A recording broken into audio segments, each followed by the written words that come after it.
They told me I was a stain, an embarrassment, not someone we want in the family photos my mother once said before she deleted every trace of me from hers. When my siblings got married, I didn't even know until the pictures were already online. No phone call, no invite, no explanation. They said I had tainted the family name. Why? Because I lived authentically, because I refused to play the role they wrote for me. So they erased me from their lives, their milestones, their memories. But here's what they didn't erase: my will, my grit, and my ability to rise higher than they ever dreamed I could. I built an empire from scratch. And when I planned my wedding at a $40 million estate in Malibu, ocean breeze in my veil and peace in my heart, I didn't send a single invitation to the people who once left me behind. But they came anyway, entitled, loud, uninvited. What happened next? Let's just say, the girl they threw out the back door years ago, she now owns the front gates.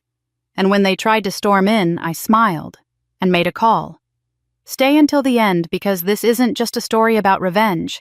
It's about truth power and reclaiming everything they tried to bury. My name is Cassandra Blake. I'm 42 years old, a luxury interior designer based in California. Over the past decade, I've built a name for myself in the world of ultra-elite homes and celebrity spaces. People know my work before they know my face. But today, all eyes were on me. The sun dipped low over Malibu's coastline, casting a golden glow across the bluff where I stood. Beneath me, the Pacific shimmered like liquid glass. The air was rich with the scent of roses, peonies, and money, $40 million of it to be exact. My wedding was making headlines before I even said I do. Champagne towers sparkled beside glimmering art installations. Crystal chandeliers dangled from trees. Every table was curated like an art gallery, dressed in hues of ivory, gold, and blush, with my signature marble monograms etched into the menus. And the guest list: editors, moguls, architects, philanthropists. My circle, my chosen family. Not one seat was reserved for my blood relatives. I stood still for a moment, eyes scanning the crowd, not searching for anyone, just confirming their absence. There were no familiar faces from Alabama. No prying eyes that had once looked down at me. No women whispering in lace gloves. No pastors. No brothers. No mother. It was intentional. I didn't forget them. I remembered everything. Flashes from paparazzi clicked across the lawn, and guests toasted their flutes with a kind of reverence I had never known growing up. They weren't toasting a bride. They were toasting a triumph. The once disgraced daughter of a Southern church family had become a force too radiant to erase. Still, even among the elegance, I knew something was coming. There was always something. A woman in her 60s approached my table, polished unassuming. She didn't speak, just reached into her clutch, placed a small cream envelope next to my plate, and smiled. Then she was gone. I didn't recognize her. She wasn't on the guest list. But security didn't seem alarmed, and frankly, I didn't have the energy to chase ghosts. Still, when I opened the envelope, the paper inside stopped me cold. They lied about your father. 7 words, nothing more, no signature, no return address. I folded the paper, slipped it into my bouquet, and kept my expression still. What stunned me wasn't the message, but how unsurprised I was to read it. The string quartet resumed playing, soft and serene. The waitstaff passed another round of hors d'oeuvres. From the outside, the event looked seamless, joyful, perfect. But beneath the surface of my dress, stitched with 400 hours of hand embroidery, my hands trembled, just slightly. I thought of my mother's voice, cold and righteous. You've tainted this family with your choices. Don't expect to be part of ours anymore. They said I was too loud, too ambitious, too independent, too curious about where I came from. When my brother married, I wasn't told. When my sister got engaged, I learned through a second-hand Facebook post. They said my presence would ruin the purity of the occasion. You're a stain, Cassandra. A reminder of what shouldn't have been. That was years ago. Now here I stood under a custom floral arch worth more than my childhood home, wearing a gown custom designed by the same atelier that dressed royalty. no longer asking for space, no longer begging for belonging. And yet, I still wondered who wrote that note. Someone in the crowd knew a truth I had only ever guessed at in fragments. About my father. About why I had never quite fit. About what the family really feared.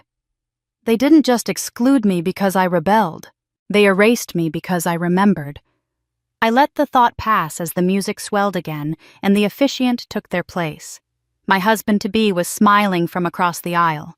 But just before stepping forward, I caught sight of movement at the far end of the lawn behind the fence line near the gate. There was a commotion. Uninvited guests. I didn't need binoculars to know who they were.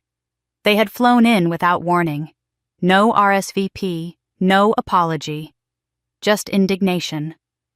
The very people who had blacklisted me from every family celebration were now demanding to be let into mine. And so I smiled and whispered something to the head of security. They were turned away, no shouting, no scene. Just a firm, silent denial. Cameras didn't catch it. But I did. The look on their faces wasn't anger. It was disbelief.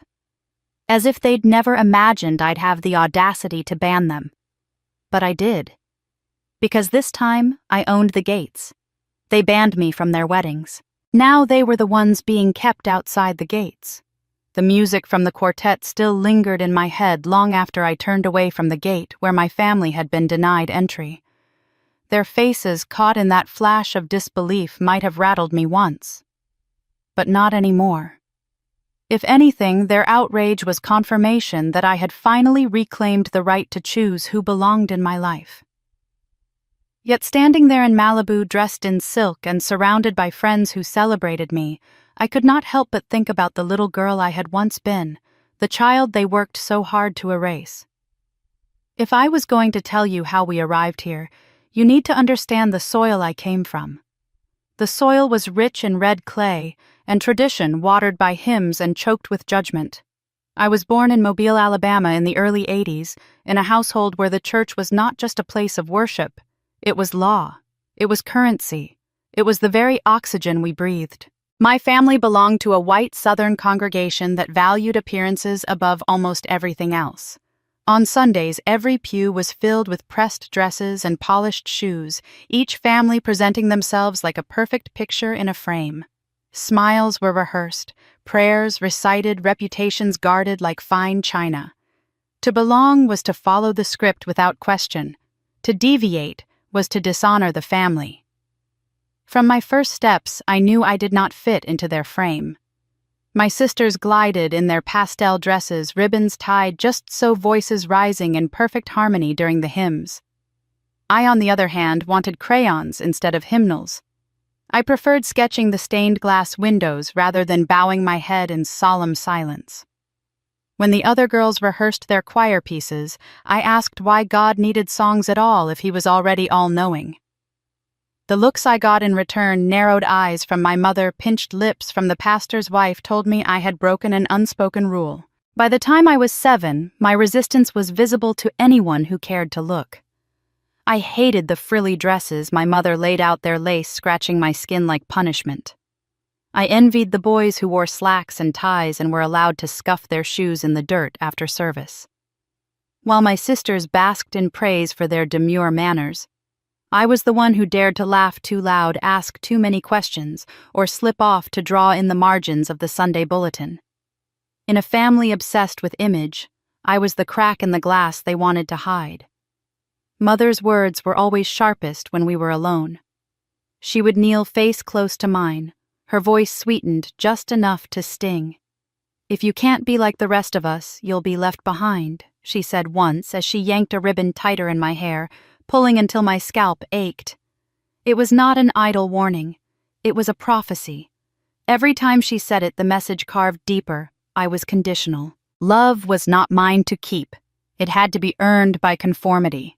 And I, stubborn as a mule, even then, simply could not give her what she wanted.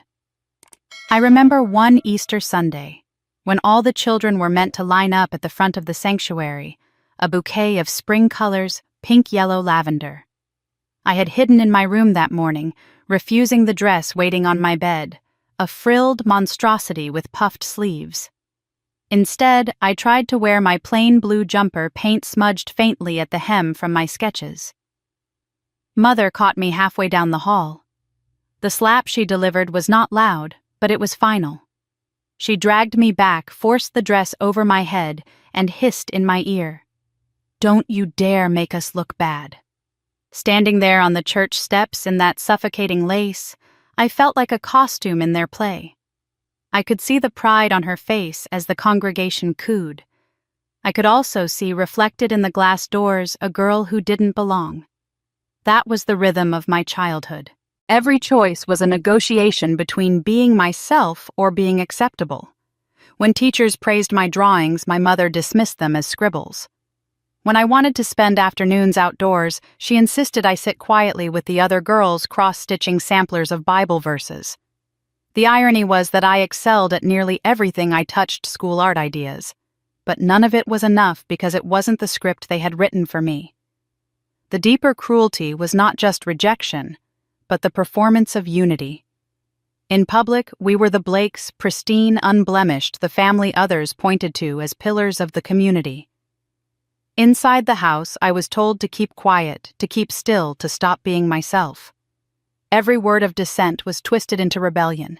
Every spark of individuality was stamped out. My sisters quickly learned the art of compliance. I refused, and so the distance between me and them widened with every year. Mobile was not just a town. It was a stage where reputations were made and destroyed in whispers. People carried themselves with smiles while trading secrets behind lace curtains. And in that environment, my family could not tolerate a daughter who asked questions louder than the hymns. I was a liability, and liabilities in their world were to be erased. What they never understood was that I wasn't trying to break their rules for the sake of rebellion. I was simply unwilling to shrink. The world they lived in demanded that women be soft-spoken, compliant, and ornamental. I could not pretend to be that girl. I didn't know how. So they tightened their grip, punished harder, and made it clear that if I would not fold myself into their mold, they would cut me out of the picture entirely. And one day they did. I didn't break the rules, I just refused to shrink for them. The air in Mobile carried a weight I hadn't felt in years. It was thicker, heavier, like the humidity itself was trying to remind me that I did not belong here, that every corner of this town carried whispers of the past. I had returned only because work had brought me near, and some part of me thought I was strong enough now to walk streets that once judged me with every glance. I told myself it was harmless to drive by the old church, the white wooden building that had shaped every rule of my childhood. But as I pulled into its cracked gravel lot, I felt the knot in my chest tighten. That church had always been less about faith and more about control. Its steeple towered like an overseer, reminding every family that appearances mattered more than truth. I thought I'd simply look at it from outside, take in the strange nostalgia of a place that had decided I wasn't worth their grace. But the front doors were open as though daring me to step back in. Against my better judgment, I walked inside. The sanctuary smelled the same polished old wood, faint traces of hymnals gone yellow with time. Every creak of the floorboards echoed like the reprimands I had once endured. I was on my way out when an older man, thin and gray, stepped out from a side hallway. He was the church's caretaker, someone who had been around since I was a child. He squinted, then his eyes widened as recognition set in. "Well, if it isn't Evelyn," he said softly, almost with pity. I forced a polite smile and explained I was just passing through. Something about his expression told me he wanted to say more, but instead he gestured toward the back. "The archives are being sorted out today. Been pulling out boxes older than I am. Sometimes you find things you wish had stayed buried." His words lingered in the air like incense. I should have left, but instead I followed my curiosity down the hall. The storage room was dim dust, dancing in shafts of light through narrow windows. Cardboard boxes sat open, filled with faded newsletters, choir photos, yellowed bulletins from decades ago.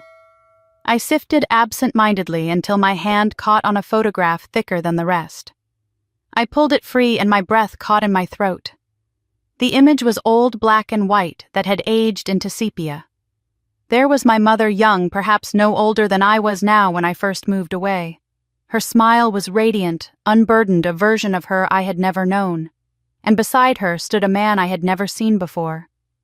His arm rested gently around her shoulders. He was black tall with a presence that seemed both proud and tender.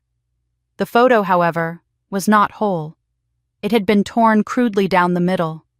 Only half of his face remained, jagged edges speaking louder than words someone had tried to erase him.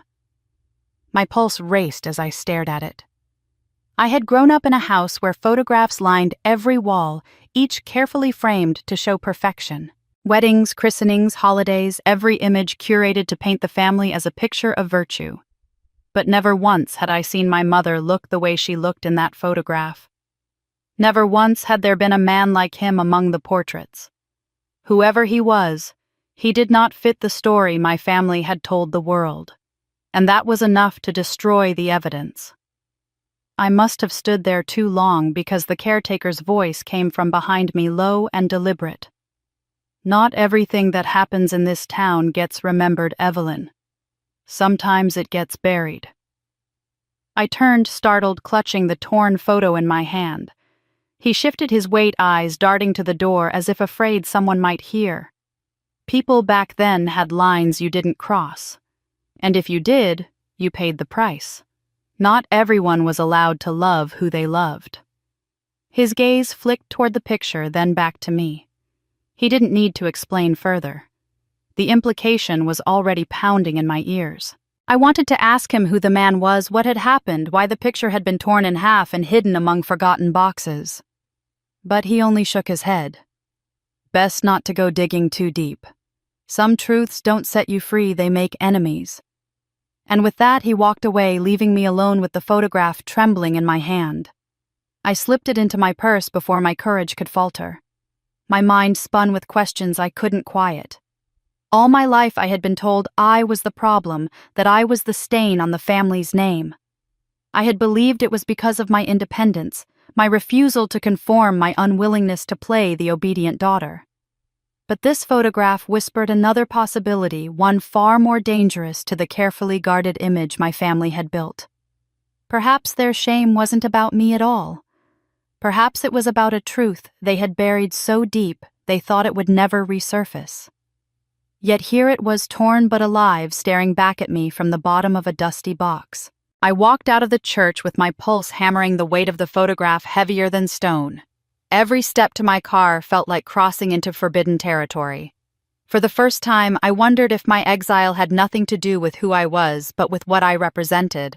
And if that was true, then my mother's coldness, her cutting remarks, her insistence that I was unworthy of the family name, maybe all of it had less to do with me and more to do with the man whose face she had tried to erase. A man who now stared back at me from the torn edges of a hidden photograph. As I slid into the driver's seat, I couldn't shake the feeling that this discovery wasn't an accident, that someone somewhere wanted me to see what had been hidden. The question was why and whether I was ready for the answers that would follow. My hands trembled on the steering wheel, the road ahead blurred by questions that no one had ever dared to answer. I knew one thing with certainty, whatever secret this was, it was the reason I had been branded the family's disgrace. And if that was true, then I was finally holding proof that my shame had never belonged to me at all. That photo wasn't just a memory, it was a threat they tried to erase. The torn photograph never left my mind. It was still tucked in my purse, its jagged edge pressing like a hidden wound every time I reached for my keys or wallet. I carried it with me as though it might explain everything, though I knew it was only a fragment of the truth. That night, still restless from the discovery, I opened Facebook on my phone, scrolling absently, trying to distract myself from the questions I wasn't yet ready to answer. And that was when I saw it. My brother standing in a tuxedo, his arm around a woman in white, her veil cascading down her back. The caption read, "Congratulations to the new Mr. and Mrs. Whitman." I blinked, certain it had to be a mistake. The photo wasn't posted by him or by anyone in my family. It was from a college friend of his, someone I didn't even know. My heart stopped. My brother had gotten married and no one had told me. No invitation, no phone call, not even a courtesy text. Nothing. At first, I thought maybe it was a small private ceremony that perhaps I wasn't the only one excluded. But as I scrolled through the tagged photos, I saw my entire family there. My mother glowing with pride, her pearls catching the light. My father stoic and stern, shaking hands with the groom's family. My sisters in matching bridesmaid dresses, smiling wide, as though the world was perfect. Everyone was there except me. The omission was so complete it felt deliberate, like I had been surgically cut from the picture of their lives. I dialed my mother's number with shaking hands. She answered on the second ring, her voice cool, controlled, as if she had been expecting this call. I saw the photos, I said, my voice cracking despite my attempt to sound steady. Why didn't anyone tell me? Why wasn't I invited? There was silence, a pause heavy enough to crush me. Then her voice clipped and cold. Evelyn, we are a family of standing. We are respected in this town. We don't invite scandal to a wedding. A family of honor doesn't welcome disgrace to the table. Her words were sharp as glass, each one slicing deeper. I tried to speak to defend myself, to ask what she even meant by scandal, but the line went dead before I could. She had hung up as though the conversation itself was beneath her. It wasn't just that wedding. It became a pattern. Time after time, milestone after milestone, I was erased. My cousin's engagement party came and went without a word to me. My sister's baptism for her first child was splashed across social media, everyone in pastel dresses holding candles and smiling for the camera. I found out only because a former classmate, oblivious to my exile, commented, "Your family is so beautiful." Each event was like a new verdict. I wasn't part of them, not in celebration, not in memory, not in life. I was their shame, and shame was not invited. The cruelty was not in the exclusion alone, but in the silence that surrounded it. No one ever said my name. No one ever admitted that I was absent. To the outside world, it was as though I had never existed. Friends of the family, neighbors, churchgoers, they all went along with it, never asking, never noticing that one daughter was always missing. Or if they noticed, they kept their questions to themselves the way small towns do when a secret is too large to confront. The message was clear. I was not only cut off, I was erased. Each time I tried to tell myself I didn't care. That I was better off without them, that I didn't need their approval or their staged photographs. But late at night, when the noise of the world faded and I was left with only my thoughts, the ache came back. I wasn't grieving the loss of an invitation. I was grieving the loss of belonging. A wedding wasn't just a ceremony, it was a declaration of family. And with every event that passed, I was being told again and again that I was no family of theirs. The torn photograph in my purse took on new weight.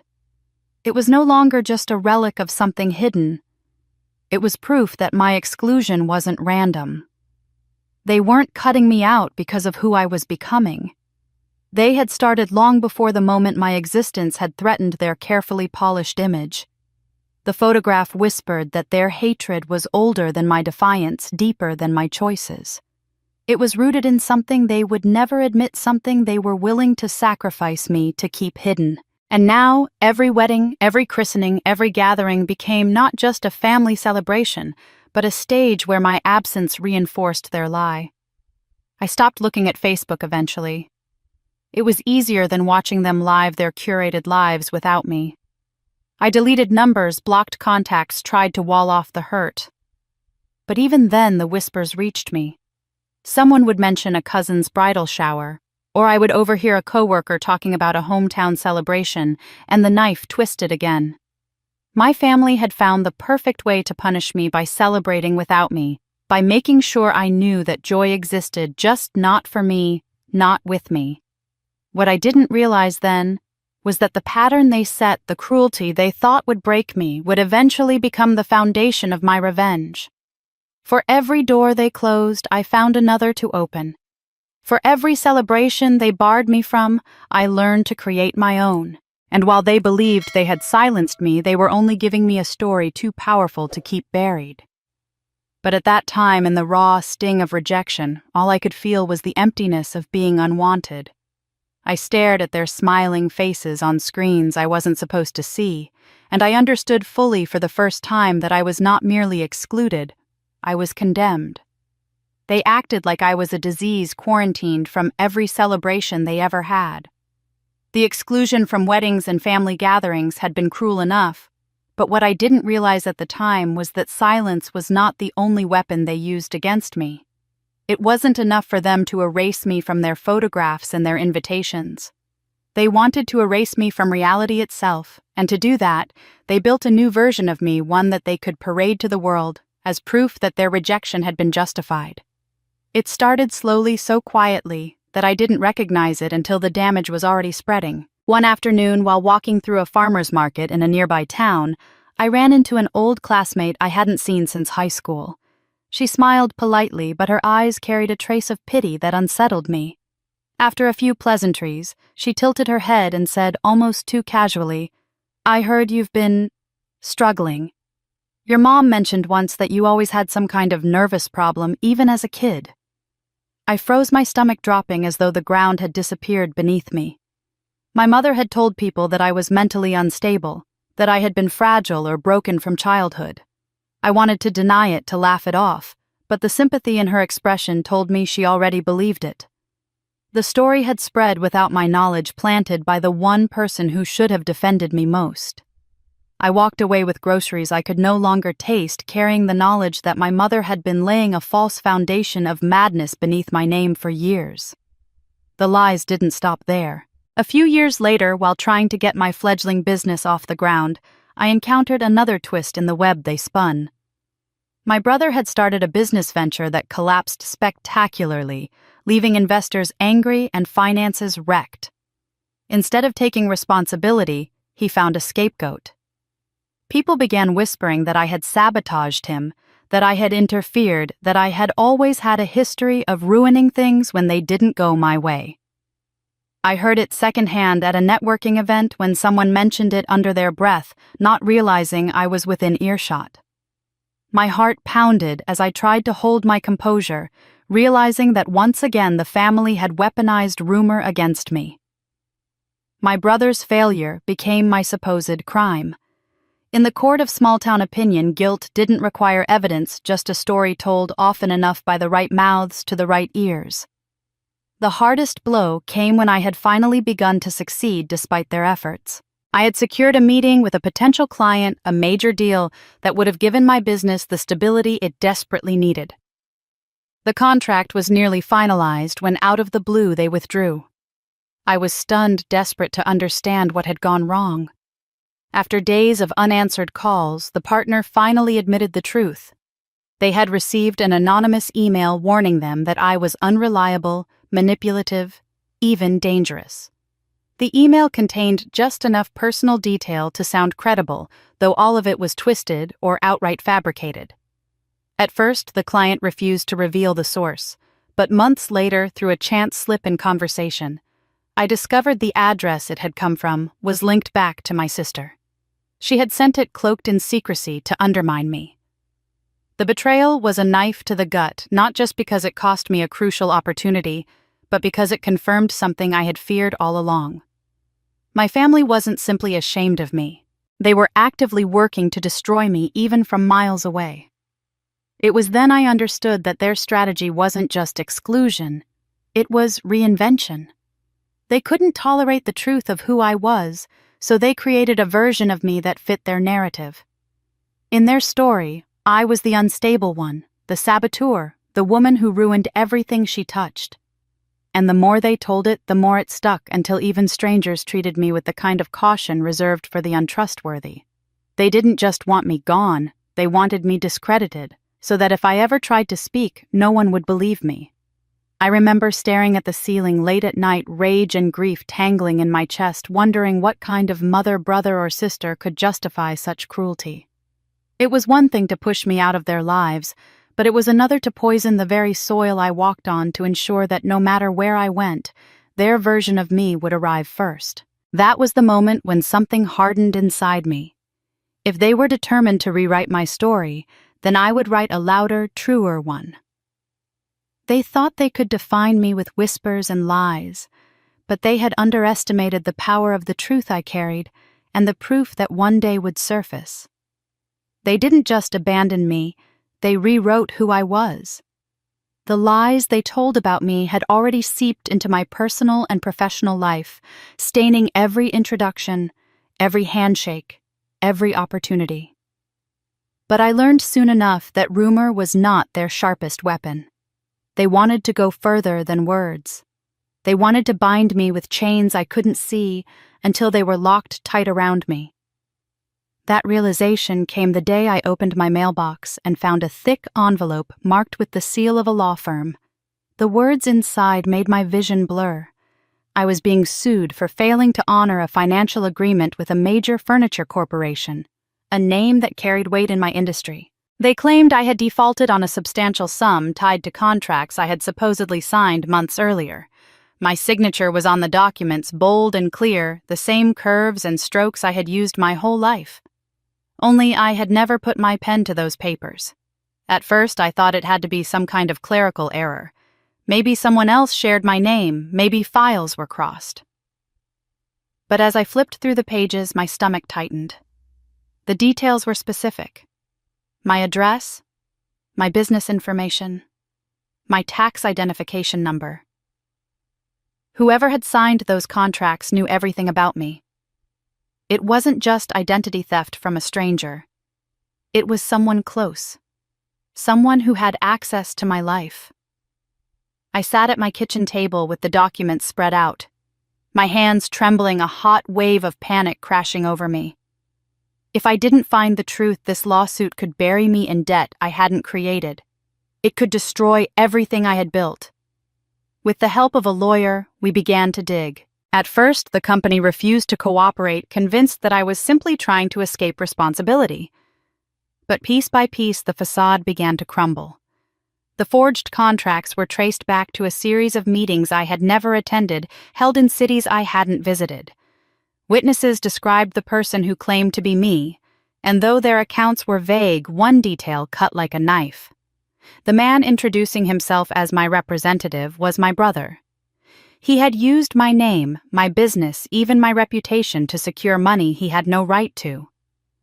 Worse still, he hadn't done it alone. He had a partner, someone whose face I knew all too well. My mother's closest friend, a woman who had sat in our living room countless times, sipping tea and whispering advice. Together they had spun the story that I was expanding, that I was investing in ventures that required heavy backing. My forged signature sealed the lie. When I confronted the evidence, I felt a kind of betrayal I hadn't known was possible. It wasn't enough that they had tarnished my name in gossip. Now they were stealing it outright, turning me into a puppet whose strings they pulled for their gain. My brother had taken the money under the guise of helping the church, telling investors and donors alike that the funds would strengthen the community support causes that sounded noble on paper. But when we traced the trail, the truth surfaced like rot beneath fresh paint. The money had been funneled into a failing startup, a business scheme concocted by my brother and my mother's friend, already bleeding losses. They hadn't invested in hope. They had invested in a sinking ship, and when it began to go under, they decided I would be the one to drown. The audacity of it left me breathless. They had banked not only on my silence, but on the weight of the lies they had already spread. After all, if people already believed I was unstable, if whispers already painted me as reckless, who would question the idea that I had entered into risky deals and failed to deliver? They thought their lies would cushion their theft, that my reputation was already so tarnished no one would dig deeper. They were almost right. The lawsuit dragged me into weeks of sleepless nights of meetings with lawyers who spoke in terms of liability and exposure, of watching my savings bleed away just to prove I hadn't done what I was accused of. Every time I saw the forged signature, a cold fury rose in me. My own brother's hand had crafted those documents. He had grown up next to me, shared meals and holidays, and now he had stolen the very letters of my name to cover his shame. And my mother's friend, she had known me since I was a child. To her, I was not a daughter, but a convenient scapegoat. Their loyalty to each other outweighed any semblance of loyalty to me. I should have been shattered. But somewhere in the middle of it all, anger became fuel. I refused to let them bury me beneath their lies and fraud. Piece by piece, my lawyer and I built the case, exposing the discrepancies, tracing the money, showing the pattern of deception. The corporation, embarrassed at being fooled, eventually withdrew their suit and redirected their fury at my brother and his accomplice. But the damage was done. My name had been dragged through legal filings, whispered in boardrooms, doubted in places where I had once been respected. They hadn't just risked my career, they had risked my very identity. The night the case was finally resolved, I sat in my apartment surrounded by piles of paperwork, staring at my signature replicated in ink that wasn't mine. It felt like looking at a stolen reflection. In that moment, I realized something chilling. My family didn't just resent me. They didn't just want me gone. They wanted to inhabit my skin, to use my existence when it served them and discard me when it didn't. They didn't just want to erase me, they wanted to replace me. It was then I knew I couldn't keep living defensively, waiting for the next blow. I would have to fight smarter, harder, and with a resolve they couldn't touch. They had tried to weaponize my name. They had nearly succeeded, but they underestimated the one thing I still had left: the truth and the will to drag it into the light no matter how much it scorched. They didn't just steal my name, they almost buried it in court. After the lawsuit, after the endless nights of staring at forged signatures and wondering how my own family could gamble my life away, I began to think that maybe I was destined to carry loneliness like a birthmark. I had convinced myself that isolation was safer, that if no one got close, no one could hurt me the way my blood had. Work became my refuge. My designs, my projects, the endless hours sketching lines into shapes and spaces, that was where I could breathe. But even there I carried the weight of suspicion. Every handshake felt like a test, every new partnership like a gamble. I had forgotten what it felt like to be seen for something other than the wreckage my family had left behind. That was why I almost didn't attend the architectural symposium in Dallas. I was invited as a guest speaker, asked to present my ideas on sustainable interior design. At first, I nearly declined. The thought of standing in front of hundreds of strangers vulnerable to their judgments stirred the same dread I had felt walking down the halls of my hometown church. But something in me said yes. Perhaps I was tired of hiding. Perhaps I needed to prove, if only to myself, that I still had a voice worth hearing. The ballroom was filled with polished professionals, the kind who carried portfolios and egos in equal measure. When I stepped to the podium, microphone trembling slightly in my hand, I half expected the old ghosts to rise, whispers of unworthiness, the invisible weight of my mother's disapproval pressing against my shoulders. But instead, as I began to speak, I saw heads nodding, pens scribbling, eyes alive with curiosity. My words mattered here. My ideas mattered. When the applause came, it wasn't forced or polite. It was real. For the first time in years, I walked away from a stage lighter than when I had stepped onto it. That was when I met him. He wasn't one of the loud networkers who shoved business cards into every hand. He wasn't there to chase glory. He was simply standing near the refreshment table afterward, listening intently as two young designers debated the future of modular housing. When I joined the circle, he looked at me not with the calculating gaze of someone measuring my worth, but with recognition, as though he already knew I belonged. His name was Daniel. He was an architect, but more than that, he was a man who carried quiet steadiness like an anchor. When he asked about my presentation, it wasn't flattery. It was curiosity, genuine and unhurried. What struck me most was what he didn't ask. He didn't ask where I was from, or whether my family was proud, or who had supported me along the way, the questions that always carried knives hidden behind them. Instead, when the conversation dipped into personal territory, he smiled and said, "You're enough, you know. Just as you are. You don't have to prove anything to me." The words disarmed me. I had grown so accustomed to defending myself, to bracing for impact, that I didn't know what to do with acceptance offered so freely. It felt almost suspicious, as though kindness itself must carry a catch. But Daniel didn't press. He let the words rest between us unadorned, like an open door I could step through when I was ready. In the months that followed, we spoke often. At first, it was professional sharing ideas, comparing notes on projects. But slowly the conversation stretched beyond blueprints and building codes. He asked about the books I read, the places I dreamed of traveling, the meals I cooked when I was too tired to think. He laughed at my dry humor not because he was trying to win me, but because he genuinely found joy in it. He listened in a way I hadn't known men could listen, not waiting for his turn to speak, but holding space for me as if my words deserved room to exist. I resisted at first. Old habits are hard to kill, and mine was suspicion. I told myself it was a matter of time before he asked for something, before he showed his true colors. I tested him with distance, pulling back when the conversations grew too personal, but he never pushed. Instead, he taught me something radical, something my family had never allowed me to believe, that love is not a transaction, not something to be earned or begged for, not a currency traded for obedience. Love, real love, is permissionless.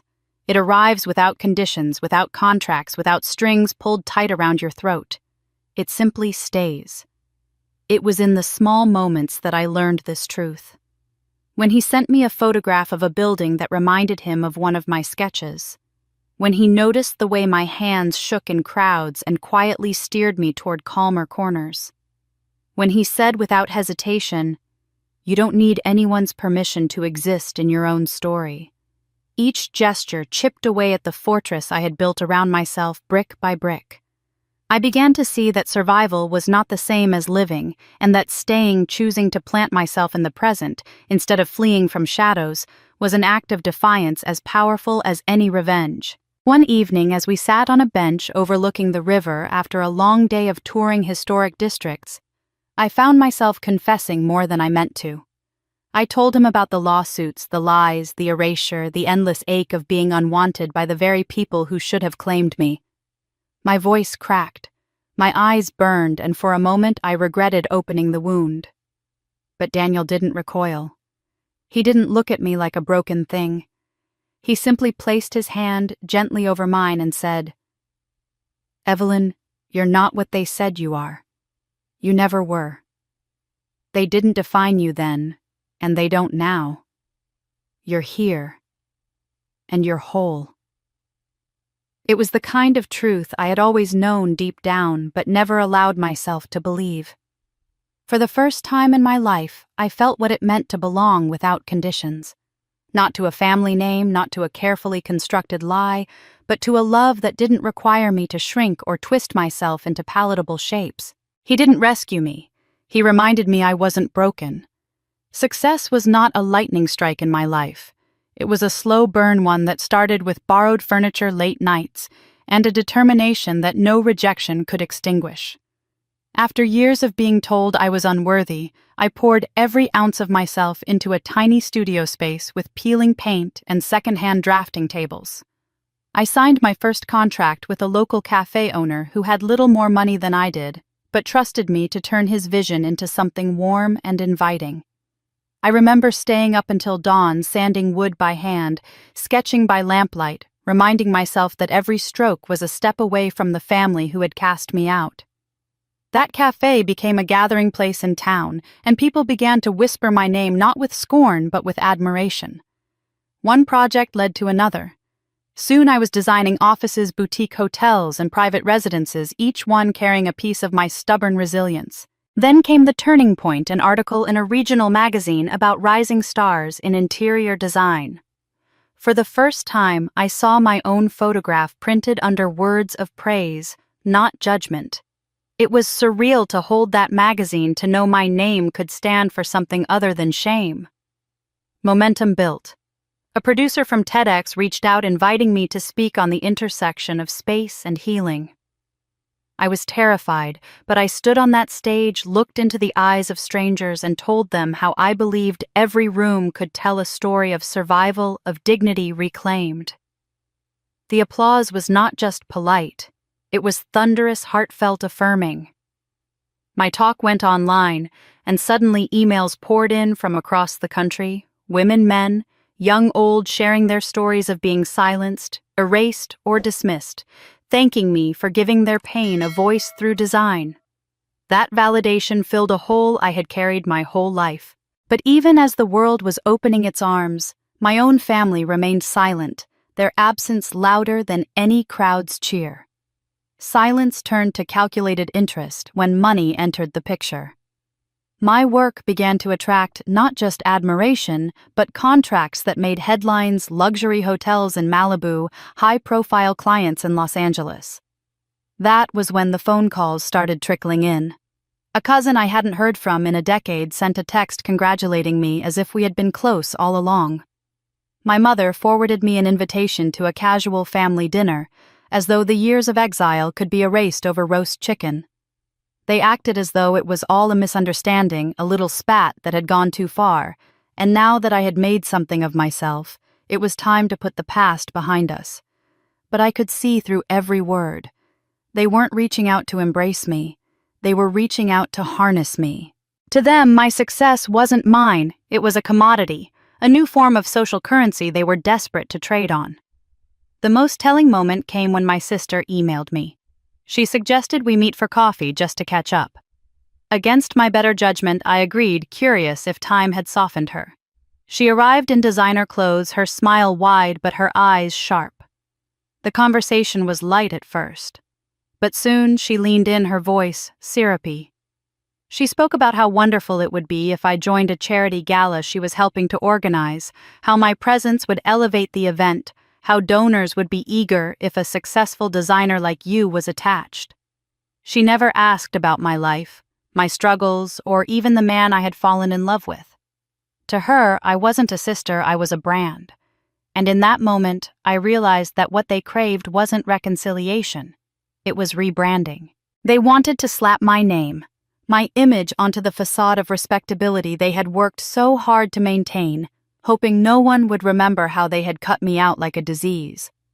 I left that coffee shop with a bitter taste, but also with clarity sharper than I'd ever known. I had built something they could never steal, not just an empire of design, but a life rooted in authenticity. And I knew then, with a cold certainty, that whatever bridges they were trying to rebuild were not for me, they were for themselves. They didn't want reconciliation. They wanted rebranding with me as the product. The silence from my family had become almost comfortable, like a wound that had scarred over. I no longer expected their voices to appear on my phone, no longer wondered whether they thought of me when the holidays came and went. That is why, when my mother's name flashed across the screen after 8 years of nothing, I stared at it as if it were a mistake. My thumb hovered. I thought of letting it ring out, but some part of me, the child who once craved even a shred of her approval, answered. Her voice was the same as I remembered, sharp-clipped, a tone that could cut glass. But this time she had coated it in a sweetness I had never heard from her before. Darling, she said a word that had never belonged to me. I was wondering if you might be able to help the church. She explained that the roof over the sanctuary had been leaking, the great dome that crowned the building was in danger of collapsing. You know how important appearances are in our community? She continued. People talk. And you've been so blessed, haven't you? This would be your chance to give back. To us. To God. I let her speak without interrupting. Every syllable sounded rehearsed, like she had practiced it in front of the bathroom mirror. She didn't ask how I was. She didn't ask where I lived, who I loved, what I had built.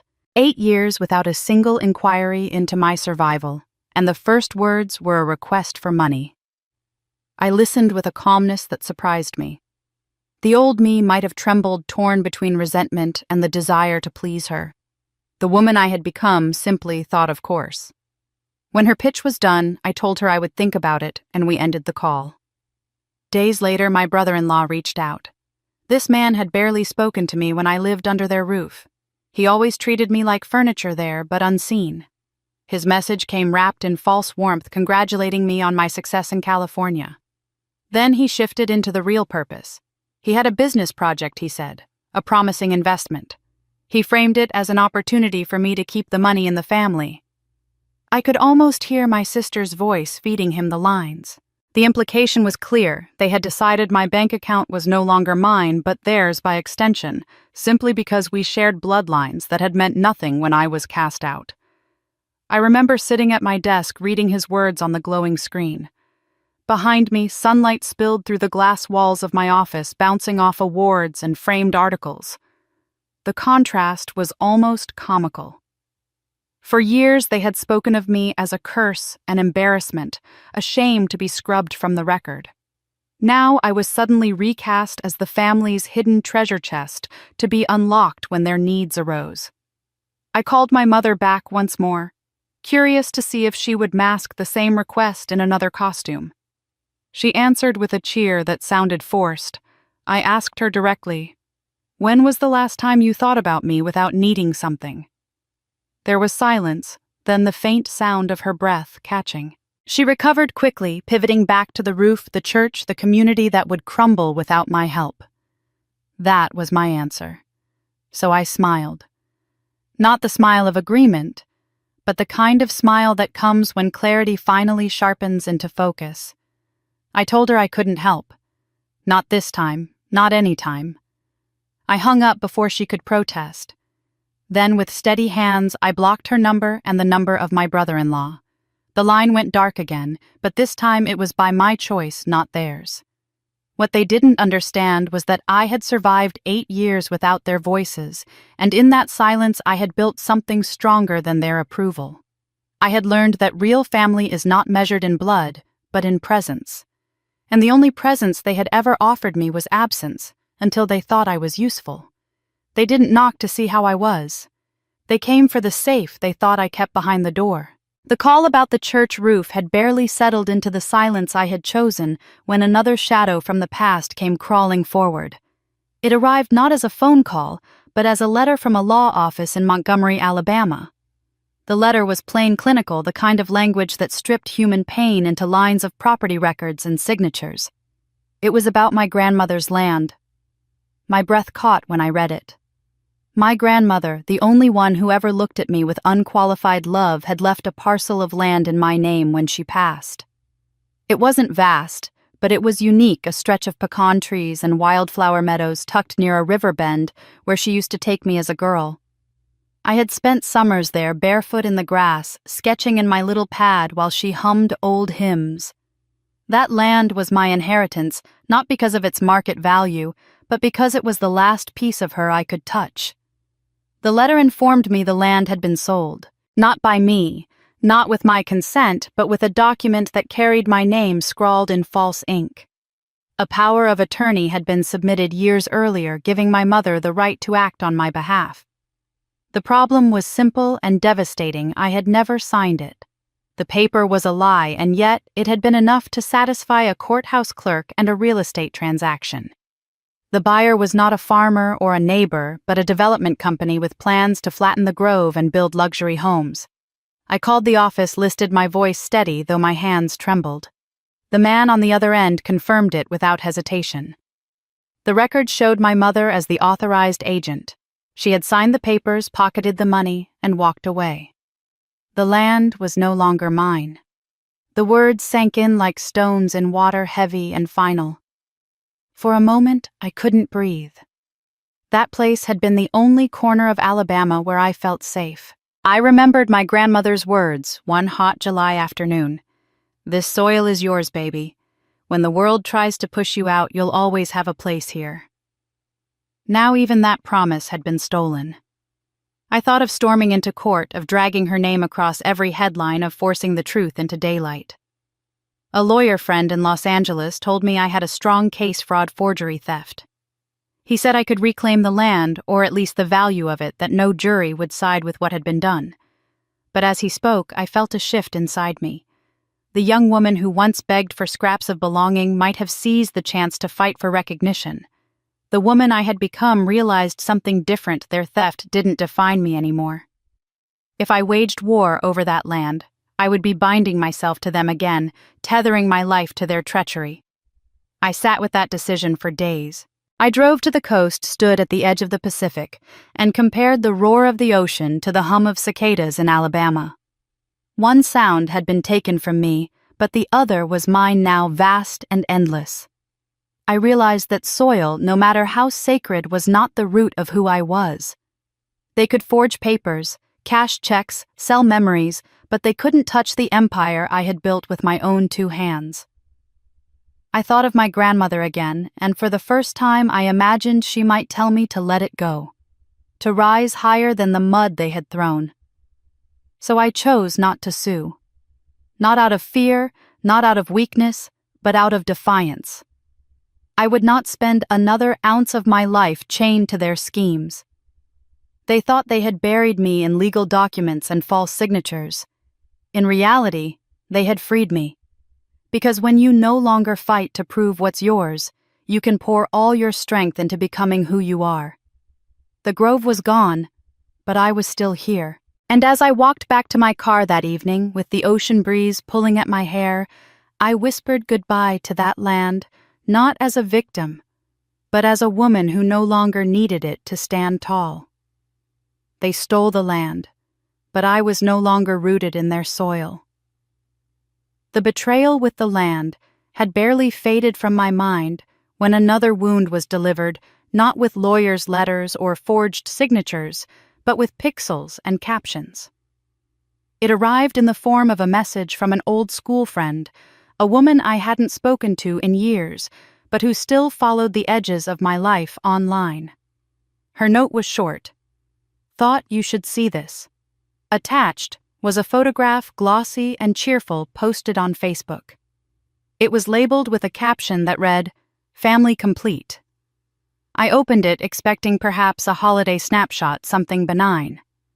What I saw instead was the familiar porch of my mother's house decorated with bunting and flowers. My brothers, my sisters, my nieces and nephews all arranged in smiling tiers. My mother sat at the center like a queen, her hands folded on her lap. It looked at first glance like a picture of wholeness. But the longer I looked, the colder I felt. Because I knew that photo. I had been in it once. It was from a reunion years earlier before they banished me completely. I remembered standing on that porch, awkward, in a dress I didn't like, trying to smile despite the stiffness in the air. And in the picture my friend had sent, I wasn't there. Not faded, not overlooked, erased.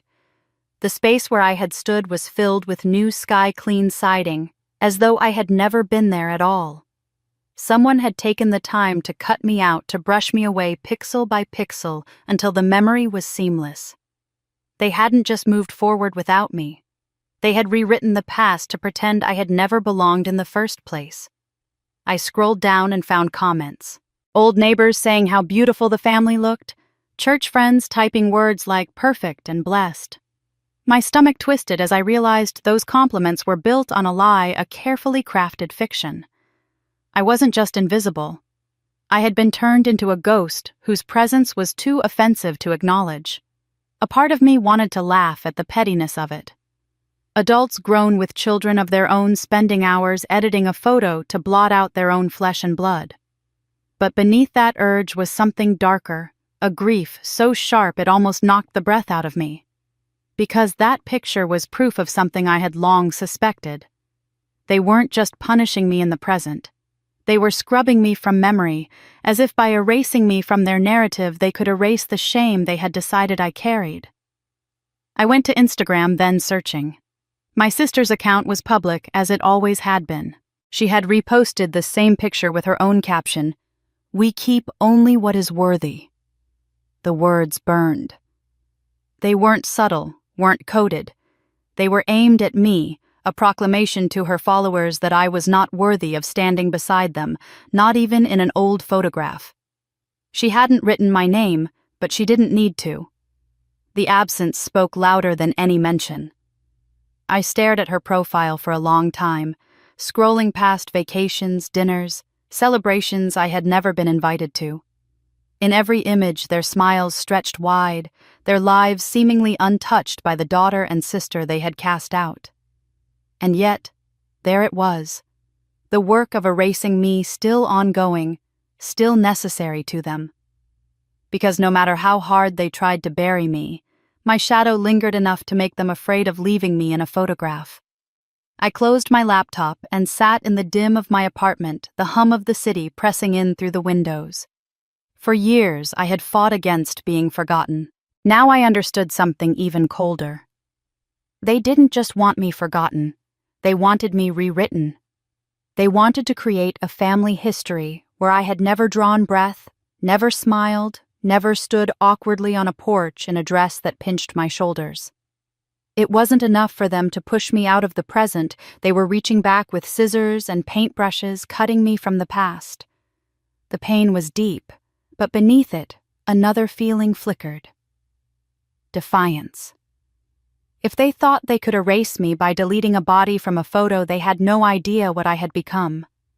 My face was on magazines now, my name attached to buildings, my voice recorded in talks that reached millions.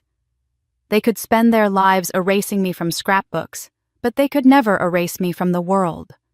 That truth steadied me. It made me sit up straighter. Because for every picture they doctored, I had created 10 that told my story honestly. Still, I couldn't deny the hurt of seeing myself so deliberately cut away. It was the cruelty of silence sharpened into an act. They didn't just remove me from the table, they erased me from history. The doctored photograph still haunted me when I returned to Mobile for a brief visit, a trip that was supposed to be practical but quickly became emotional. I told myself it was only to handle paperwork to sign documents for a project that touched Alabama soil, but part of me knew I wanted to walk the streets where I had once been erased. I slipped into the old church on a quiet Sunday, thinking I could sit at the back, blend into the hum of hymns, and leave without anyone noticing. But in towns like mine, faces are cataloged and whispers run faster than gospel. As I slid into a pew, an elderly woman turned her eyes cloudy with age, but sharp with recognition. She reached for my hand, her skin paper-thin, but her grip surprisingly strong. "You've grown," she said softly, studying my face as if it were a puzzle. Then her head tilted, and the words that followed felt like a door creaking open to a hidden room. "You look like somebody," she murmured, "but not the man who raised you." The words struck me with a strange electricity, both familiar and terrifying. I had heard hints before, fragments of odd glances the way my mother stiffened whenever someone compared me to her. But to hear it spoken even in the hushed tone of a grandmotherly whisper made my heart pound in my chest. I didn't answer her. I squeezed her hand, offered a smile, and faced forward as the choir began their hymn. But the words clung to me like smoke. I looked at the pews ahead, at the neat rows of people who had once known me as a child. They hadn't forgotten, I realized. They had known all along, or at least suspected, and their silence was not ignorance, but complicity. During the sermon, I caught pieces of conversation drifting back the way gossip travels in currents under sacred music. A woman's voice behind me hissed, "She was never really one of them, you know. That child isn't his." Another voice, low and certain, responded, "That's why they never let her take the lead. Too much resemblance." I clenched my fists, forcing myself to focus on the preacher's droning rhythm, but the words sliced through every sentence he spoke. It explained so much. The years when I was kept at the margins, never allowed to shine too brightly, never trusted with the spotlight even when I earned it. I remembered being a girl in the church choir, my voice strong and pure, praised by the director for its clarity. When the time came to choose a soloist for the Easter service, I was the natural choice. The director smiled at me, told me to prepare, and I ran home giddy with excitement. But that night, my mother shut it down with a ferocity that stunned me. "You will not sing alone," she said, her voice iron. "You don't need that kind of attention. People will notice things they shouldn't." I cried, begged, promised I would make her proud. But her decision was immovable. Another girl was given the solo, and I stood in the back row, my voice blending into the mass, my gift hidden so no one could notice. At the time, I thought it was cruelty. Now, sitting in that pew years later, I understood it was fear. She had been terrified that if I stood in the light too long, someone would see a truth she could not scrub away. As the congregation rose to sing, I stayed seated, my chest heavy with the realization that my rejection had never been about who I was, but about what I represented. My very face, my voice, My existence was a living contradiction to the story my family wanted the world to believe. I wasn't just the daughter they pushed aside. I was the proof of a secret they had buried, the evidence of a love they had deemed forbidden. Their shame had been carved into my skin, my silence demanded as payment for their survival. I bowed my head not to pray but to steady myself, because the truth was no longer a whisper. It was a chorus rising around me, undeniable. I wasn't just rejected, I was evidence. I had begun to think there was nothing left they could do to surprise me. After years of betrayal, rejection, and whispered truths, I believed I had seen every angle of their cruelty. But cruelty has layers, and my family seemed determined to peel them back one by one. The revelation came not from a phone call or a rumor, but from an email my assistant forwarded with a note of confusion. It was a press release from a design magazine covering a major interior design showcase in New York. The headline was familiar. One of the world's most prestigious brands had unveiled a collaboration with me. My name was there in bold print. My photograph, or so I thought, was splashed across the page. At first, my stomach dropped with panic. How could my team have missed such an event? Then I looked closer. The woman in the picture wasn't me. It was my sister. She wore my hair styled the way I had worn it for months. She had copied the cut of my suits, even the way I held my shoulders. And there she was, beaming for cameras, standing beside executives, shaking hands as if she had earned the right to carry my name. For a moment, I couldn't process it.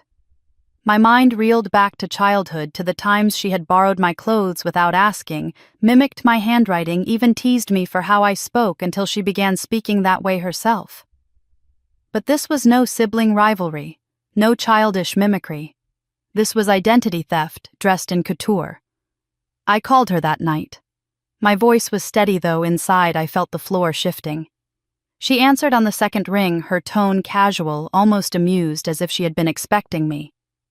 I asked her how she could do something so brazen, so shameless. She laughed, a sharp sound that cut through the line.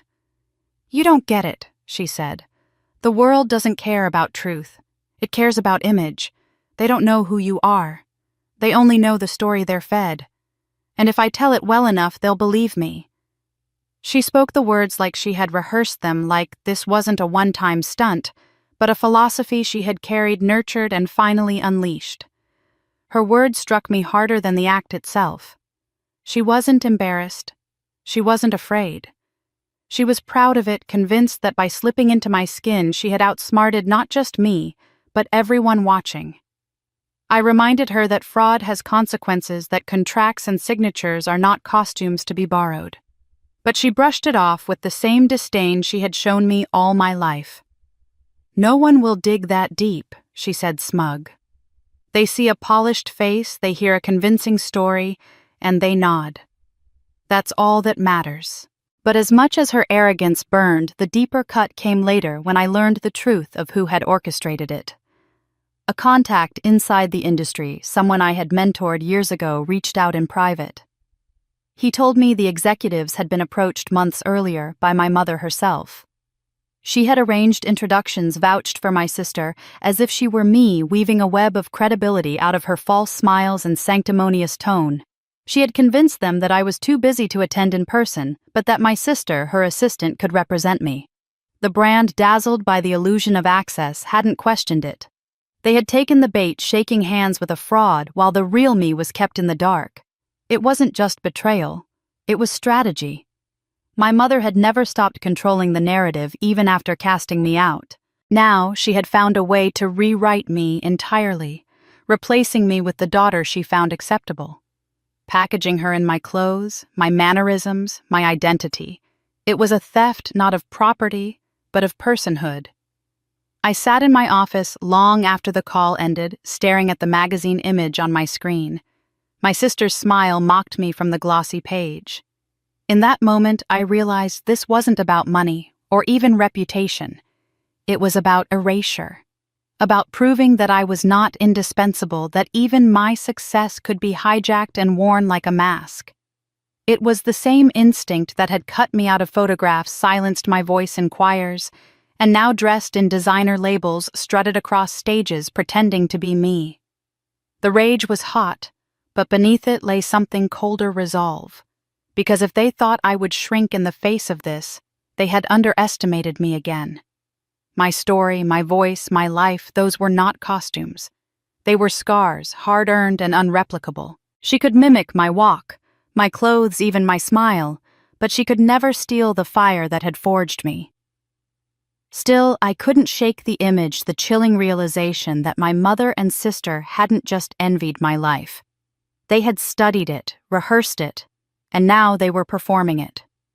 She didn't just want my life, she rehearsed it. Driving back into Alabama after the whirlwind of New York, I felt the weight of the road pressing down on me, each mile a reminder of the place I had tried to leave behind. My hands tightened on the steering wheel as familiar landscapes unfolded: pine forests, wide fields, the air thicker and heavier than the coastal breezes I had grown used to. I had not returned to Mobile in years. There was no reason to. But after discovering my sister had paraded around New York in my skin with my mother's blessing, something inside me needed to see for myself how far their rewriting of history had gone.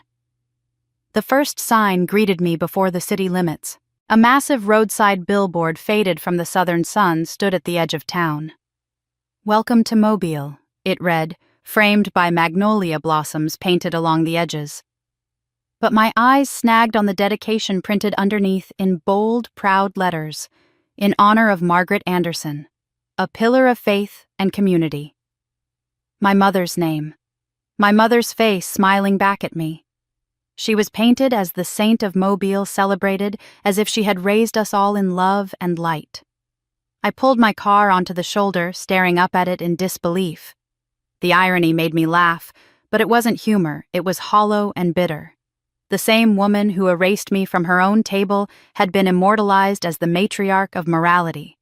The world thought they knew her. I knew the truth.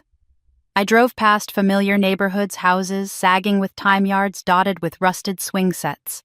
Memories tugged at me, uninvited and sharp. The church bell tower pierced the skyline, the very place where whispers about me had first begun. But it wasn't until I pulled into the parking lot of my old high school that the betrayal rooted deeper. The school looked smaller now, less imposing than when I was a teenager walking those halls with my sketchbooks tucked under my arm. I had worked harder than anyone in my class hours in the art room competitions, academic decathlons, even statewide awards. My name had once been etched into the honor wall in the lobby, framed under glass for students to see, as proof of what was possible if you dared to dream beyond the boundaries of this small town. That wall had been my sanctuary, the proof that I belonged to something greater.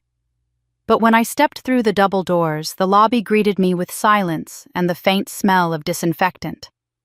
The honor wall stretched across one side, gold plaques, neatly aligned glass gleaming under fluorescent light. My heart skipped. I searched for the familiar brass plate with my name, the place where my photograph had once hung. Row by row, my eyes scanned and found nothing. My name was gone, not scratched out, not faded, removed as though I had never achieved anything at all.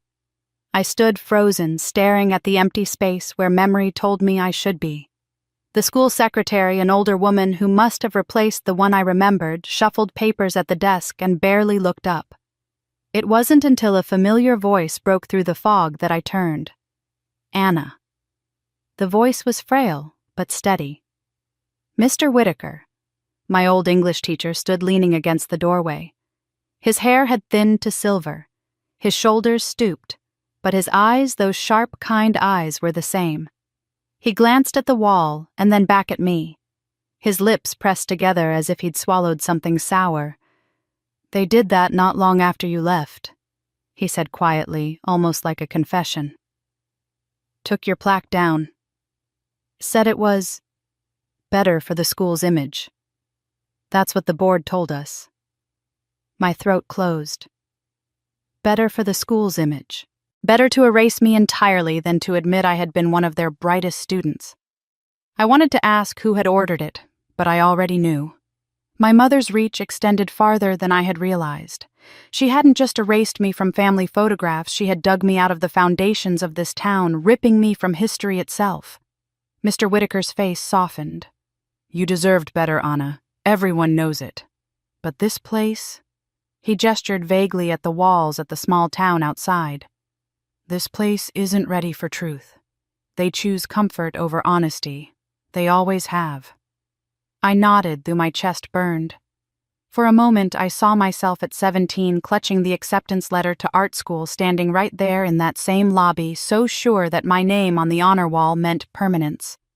But permanence was an illusion when your own blood decided otherwise. I walked out of the building with my head high, but inside fury coiled tight. It wasn't sadness anymore. It wasn't longing for belonging. It was the white-hot knowledge that they had orchestrated my disappearance from every record, every memory, every symbol of pride this town could offer. My sister had stolen my image. My mother had stolen my name. And now I saw clearly they had stolen my past as well. The billboard on the highway had called my mother a pillar of the community. The school walls bore no trace of me. But I knew the truth they were burying, and I knew one day it would all come back to haunt them. I left a legacy. They buried it under lies. The decision to marry was never simply about love for me. Love I had already found. It was steady, kind, and unshakable, the kind of love that did not need to be shouted from rooftops to prove itself. But the wedding that was something else entirely. That was the culmination of years of being erased, humiliated, and written out of a family story that should have included me. So when the time came, I was determined that every detail of my wedding would not only celebrate my new life, but stand as a defiant answer to the life they tried to deny me. Malibu was not chosen on a whim. Malibu was where my career had broken open, where a small interior design studio blossomed into a thriving empire. The ocean itself had become a metaphor for my survival, relentless, unyielding, sometimes stormy, but always carving new shapes out of rock. When my fiancé and I drove along the coast to tour a sprawling private estate perched on the cliffs, I knew instantly. The house, with its glass walls and open terraces, was a monument to clarity. There would be no shadows here, no dark corners for secrets to hide. If my family had caged me in shame, this place would fling the doors wide open to light. When I walked through those rooms, I didn't just see a venue, I saw vindication. News of the venue spread faster than I had anticipated. Within weeks, Vogue reached out eager to feature the architectural brilliance of the estate and the unique way I planned to blend design with tradition.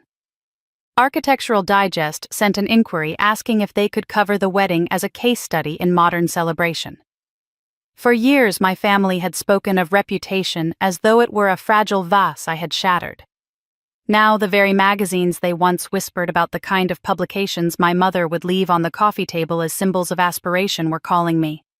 Not them. Me.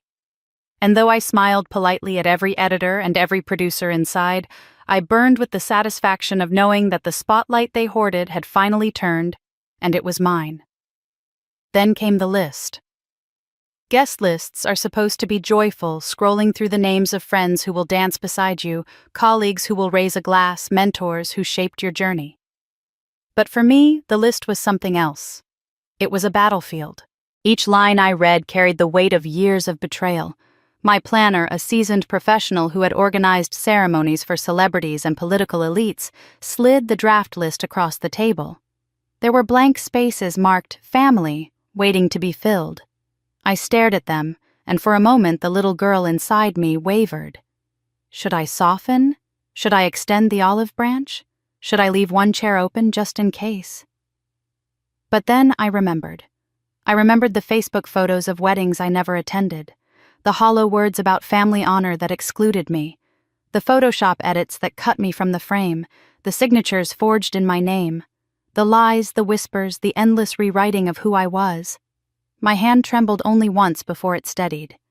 I took a pen and crossed through each blank line. Not out of rage, but out of clarity. These were not my people. These were the authors of my exile. And no matter how stunning the Malibu sunset, no matter how grand the floral arch, their presence would have poisoned the air. My wedding was not built for them, it was built beyond them.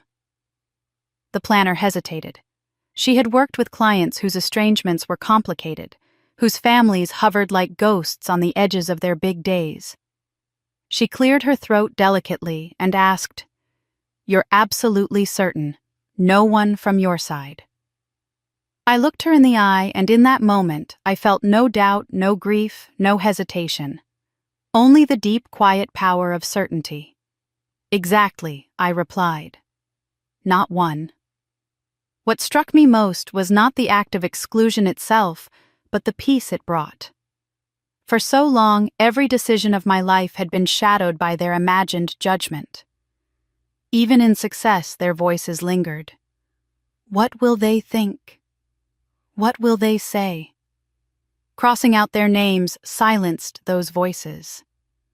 For the first time, I was not reacting to them. I was erasing them. It was not vindictive. It was final. I thought of the press who would cover the event, the photographs that would be shared across glossy spreads and social feeds. In every frame there would be joy, elegance, and triumph. And they would see it. They would scroll past it, gossip about it, grit their teeth at it. But they would not be in it. They would be spectators, at best outsiders, forever. They had slammed every door in my face, and now the door they most wanted to walk through would remain closed. And it would not be locked with anger, but with choice. That night, after the list was finalized, I sat alone on the terrace of the Malibu estate. The Pacific stretched wide and endless before me, the same waters that had once seemed like the edge of the world when I was a girl in Alabama. Now it was my backdrop, my stage, my proof. I raised a glass of champagne to the air, to no one in particular, and whispered to the wind, "This time, I write the guest list. If they wrote me out of every wedding, I'd give them the same ending with interest." She had already decided the shape her wedding would take: the glittering Malibu venue, the absence of every blood relative from her guest list, the way the night would belong to her and no one else. But making that choice didn't mean her wounds were gone. They festered quietly, an ache beneath her ribs, the memory of every time she had begged for scraps of love that never came. The therapist's office was the first place she admitted it out loud. She sat in the familiar chair, her hands wrapped around a cup of chamomile tea, and finally spoke the words she had carried like stones in her chest. "I'm not angry anymore," she said, her voice steady though her eyes burned. "I'm just ashamed that I begged to be loved by people who never intended to love me back." The therapist, a woman in her 60s with a calm presence and a voice like softened gravel, leaned forward. "Do you hear yourself?" she asked gently. "You're shifting the weight. It's no longer about what they did. It's about how long you held out your hand hoping they'd put something in it. That's not your fault. That's how children survive even when they grow into adults. But here's the thing.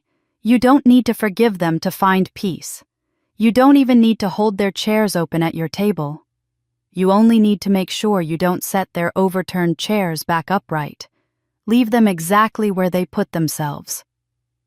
The words sank in like medicine, bitter at first, then oddly warm. She realized the anger that had once fueled her had cooled into something sturdier, a refusal to be defined by their rejection. She left therapy that day not with a list of grievances, but with an assignment for herself. At home, she sat at her desk, a candle flickering nearby, and opened a blank notebook. For the first time in her life, she wasn't writing an apology or an explanation. She was writing vows. Each line felt like a declaration, not just of commitment to the man who had taught her love without conditions, but also to the woman she had become. The pen scratched steadily across the paper as she wrote, "I vow to never diminish myself for the comfort of others. I vow to choose love that does not require sacrifice of dignity. I vow to remember that family is not inherited, it is built." With every sentence, she could feel the weight of the old shame slipping away, replaced by something sharper and cleaner: clarity. It wasn't lost on her that these vows were born from scars. They weren't the sugary promises couples sometimes traded in glossy magazines. They were survival pledges, statements forged from rejection, lies, and betrayal.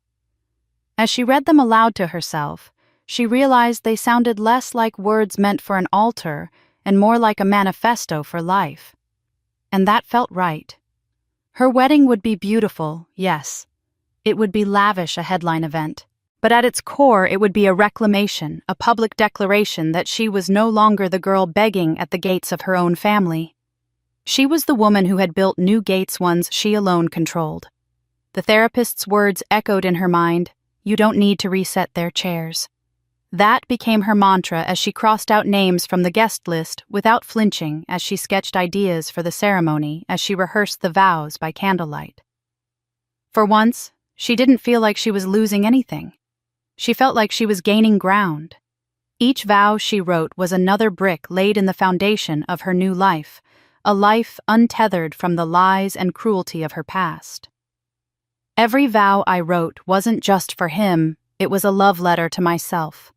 Word spread faster than wildfire once the whispers of her Malibu wedding began to leak back to the town she had left behind. She had been carefully crafting her vows, convinced that each word was both a promise and a shield, when her phone buzzed with a message from a cousin she barely remembered.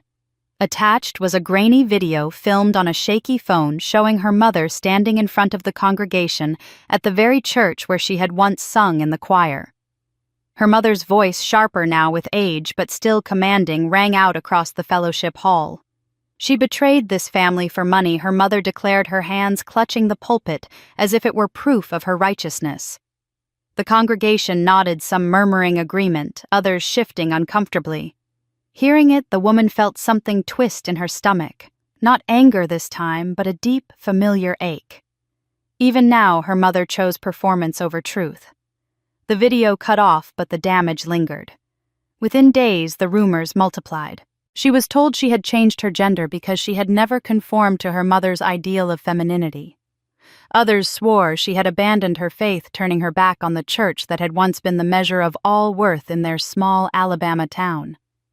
The cruelest whispers accused her of theft, that she had stolen money meant for her siblings and run away to build her sinful empire. None of it was true, yet each lie carried just enough poison to sting. It reminded her of the countless times growing up when a story had been spun around her without her consent, when truth itself seemed optional as long as the family's image remained intact. She might have dismissed it all as the petty malice of small-town gossip, but then came the message delivered through a mutual acquaintance, someone who still moved between her world and theirs. Her mother hadn't reached out directly. Instead, the words arrived like a knife wrapped in cloth. "Who will pay for this extravagant wedding of yours?" the messenger relayed. "Do you remember who raised you? Do you remember who gave you food and shelter?" It was a question framed as obligation, a demand dressed as maternal concern. She read the words twice, her hands tightening around her phone. It wasn't a question at all. It was an accusation, a reminder that no matter how far she had come, they still wanted her tethered to their debts, their shame, their narrative. She took a breath and reminded herself of the vows she had written in the quiet of her own home. She had promised not to return the chairs her family had overturned, not to slip back into the role of the forgotten daughter, pleading for acknowledgement. She had learned to say no in the therapist's office, and she would say it again now. This wedding wasn't theirs to claim, not financially, not emotionally, not spiritually. It belonged to her and to the man who had chosen her without condition. Still, the venom in those rumors lingered. She could picture the Cadillac cars idling in the church parking lot after Sunday service doors swinging open as congregants leaned close to one another, repeating her mother's words as gospel truth. She betrayed her family for money. She isn't who she says she is. She never belonged here. Each repetition was like a chorus designed to drown her out even from miles away. She realized, though, that something fundamental had shifted. Once such rumors would have hollowed her out, left her scrambling to defend herself. Now they only revealed the desperation of those who spread them. They were still preaching about forgiveness, about grace, about the sanctity of family, yet those sermons stopped short when it came to her.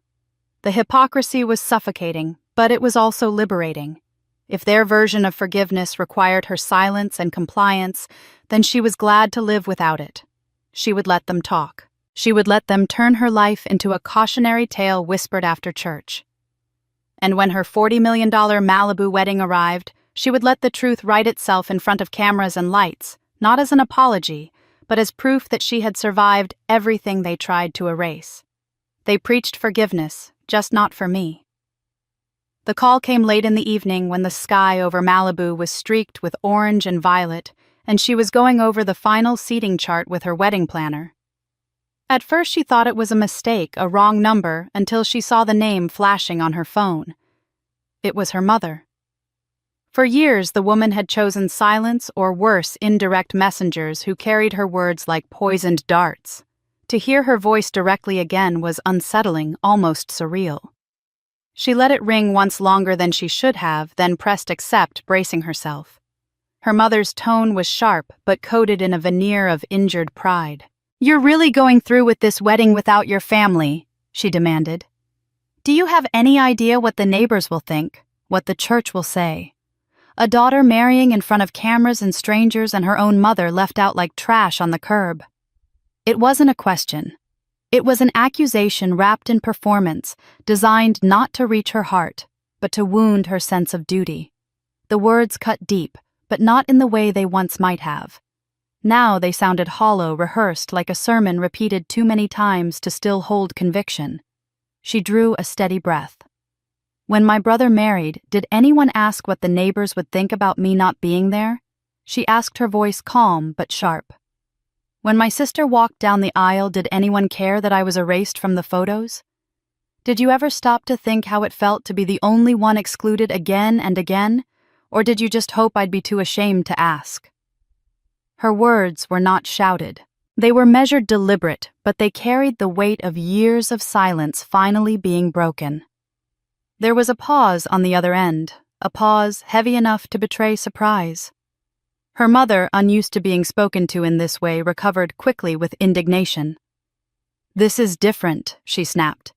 "You are parading your wealth, your so-called success, while abandoning the very people who gave you life. That is not righteousness. That is cruelty. You're doing something wicked, and you know it." Her voice trembled slightly, the edge of desperation showing through the anger. For once, the control was slipping, and it was clear she knew it. The woman closed her eyes for a moment, feeling the words roll over her. A part of her, the girl she once was, wanted to retreat, to apologize, to beg again for a place at a table that had never been set for her. But that girl was gone. She thought of her vows written in candlelight of the therapist who told her not to put upright the chairs they had overturned. Her reply came with a calm certainty that surprised even her. "No," she said simply. "I'm not doing something wicked. I'm doing something right. For the first time in my life, I'm choosing myself. And that choice doesn't require your blessing." On the other end of the line, there was only silence. No sharp retort, no scripture quoted as a weapon, no sigh of martyrdom. Just silence, heavy and telling, like the moment a storm fails to arrive. That silence carried more meaning than years of insults ever had. It was not the sound of reconciliation, but of defeat, of a woman realizing her old methods no longer worked. The call ended, and the bride-to-be placed her phone down, her hands steady. She had not begged, she had not apologized, and she had not bent. The silence left behind was her victory. Her silence after that was louder than any insult she ever gave me. After her mother's call ended in silence, she found herself staring at the empty line on her seating chart. It struck her that the emptiness wasn't something to mourn. It was something to fill with intention. If her blood family had spent years proving she was disposable, then this wedding would be her chance to honor the people who had proved she was irreplaceable. She began reaching out, not to relatives bound by obligation, but to friends bound by loyalty. The first invitations went to a handful of college classmates, people she had watched grow into themselves against the tide of rejection. Many of them had been cast out by their own families when they came out as gay, lesbian, or trans. They were the ones who had learned the same lesson she had. Sometimes family isn't where you're born, it's where you are chosen. When one of those friends opened her invitation, she called almost immediately, her voice trembling with emotion. "You have no idea," she said. Your wedding might be the first place I can show up with my wife and not feel like we're on display. Not feel ashamed just for being who we are." Hearing that, the bride felt a wave of warmth stronger than any apology her relatives could have offered. This was what it meant to create a space of belonging. This was what it meant to build a legacy not from shame, but from acceptance. She poured that spirit into every detail. Instead of family crests or generational heirlooms, she designed tables where each chair bore a small brass plaque engraved with a name.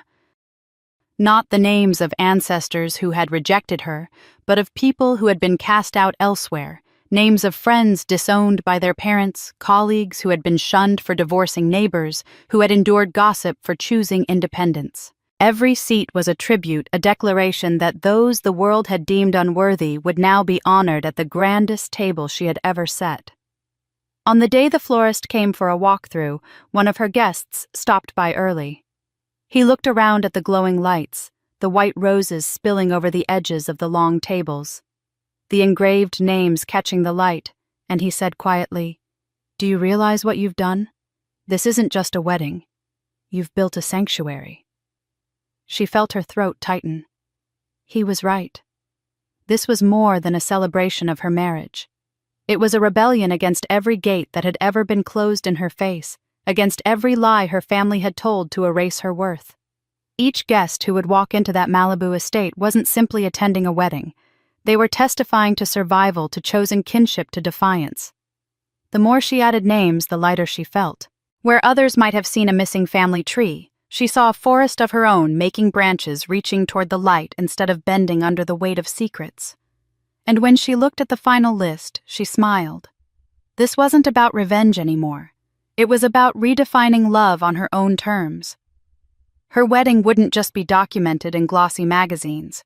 It would be remembered in the hearts of those who had finally been given a place of honor. This wasn't a guest list, it was a rebellion. The night before the wedding arrived with a hush that felt almost unnatural after weeks of frenzy. Malibu's shoreline stretched before her like a silver ribbon, the moon spilling its reflection across the water. She slipped off her shoes and let the cool sand sink between her toes as she walked along the surf. The estate was lit behind her, glowing with preparations, florists and planners still bustling about, but she needed distance. She needed to feel the ocean's breath on her face and the stillness that only waves could provide.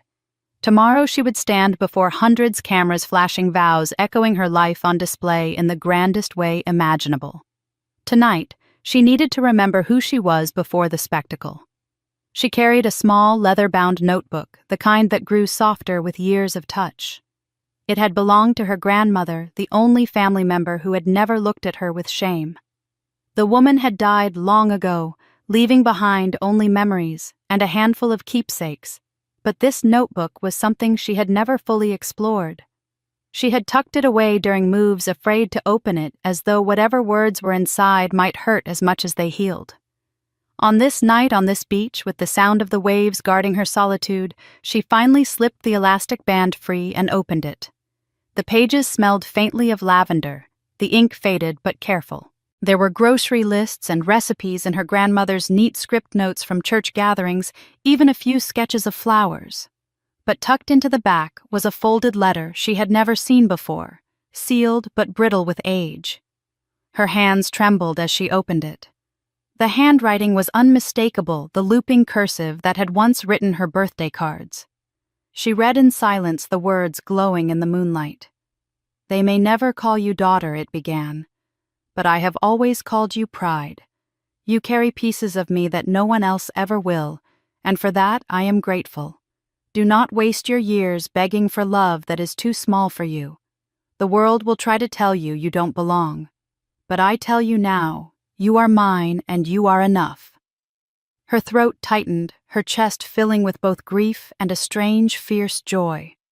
All the years of rejection, all the names she had been called, all the invitations denied here was proof that someone had always seen her for who she was.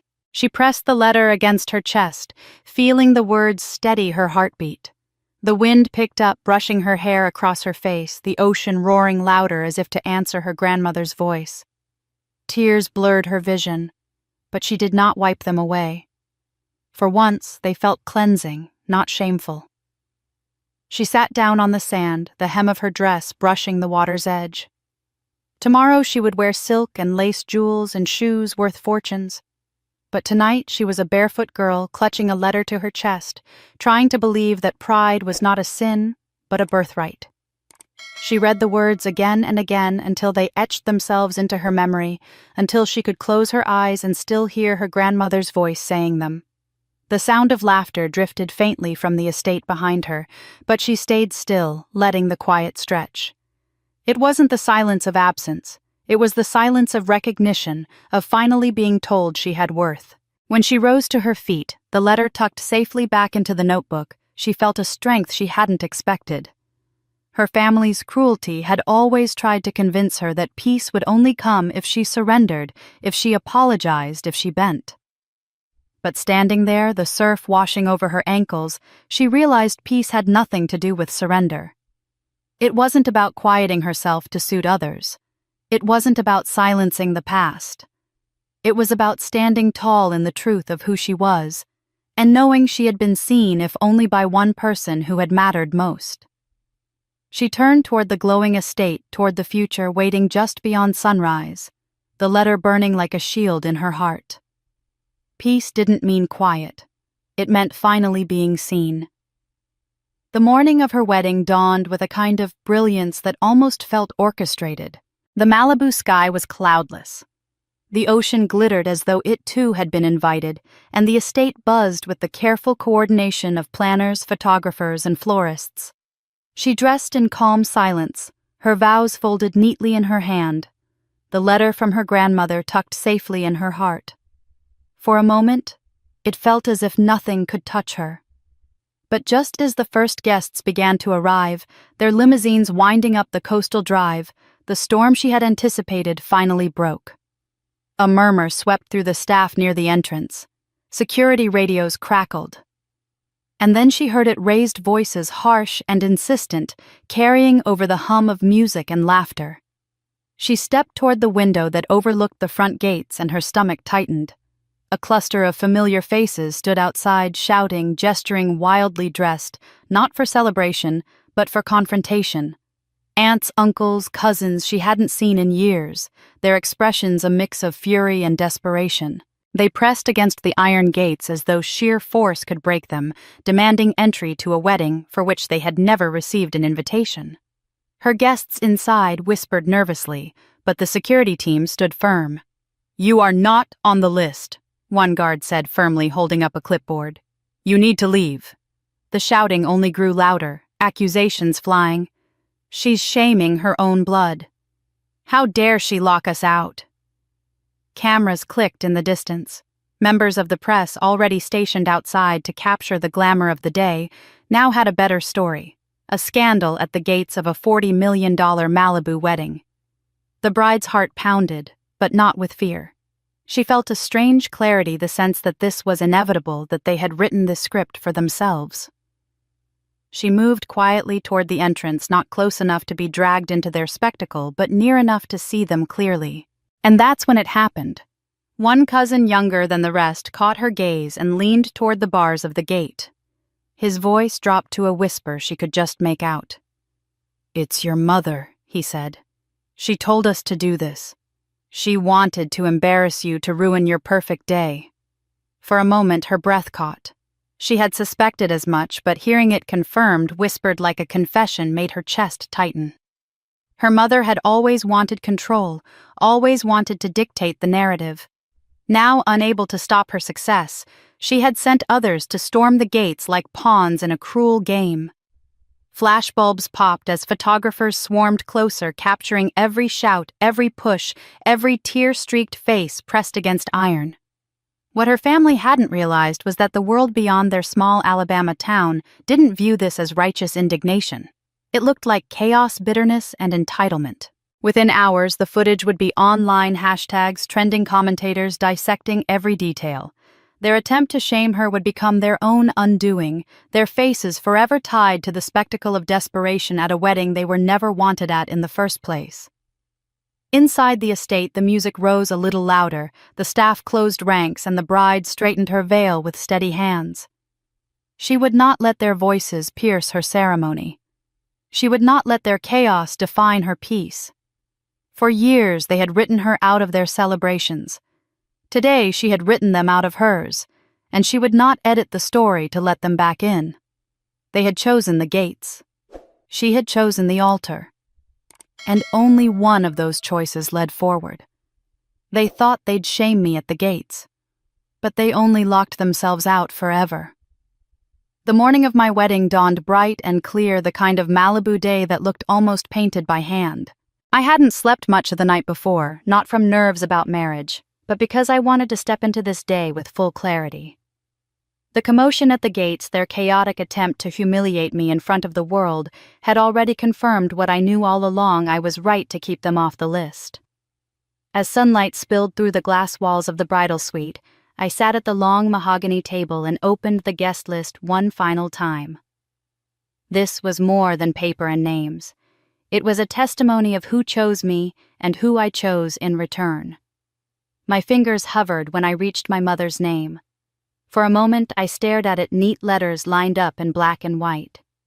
A pang of memory tugged at me, not from doubt, but from the echo of a younger self who once begged for approval. I remembered her voice on the phone, sharp and demanding, insisting my wedding without her was an embarrassment. Now that same voice sat silent on a page in front of me. With one deliberate motion, I hit delete. The cursor blinked where her name had been, and in that blink I felt something crack, then finally mend.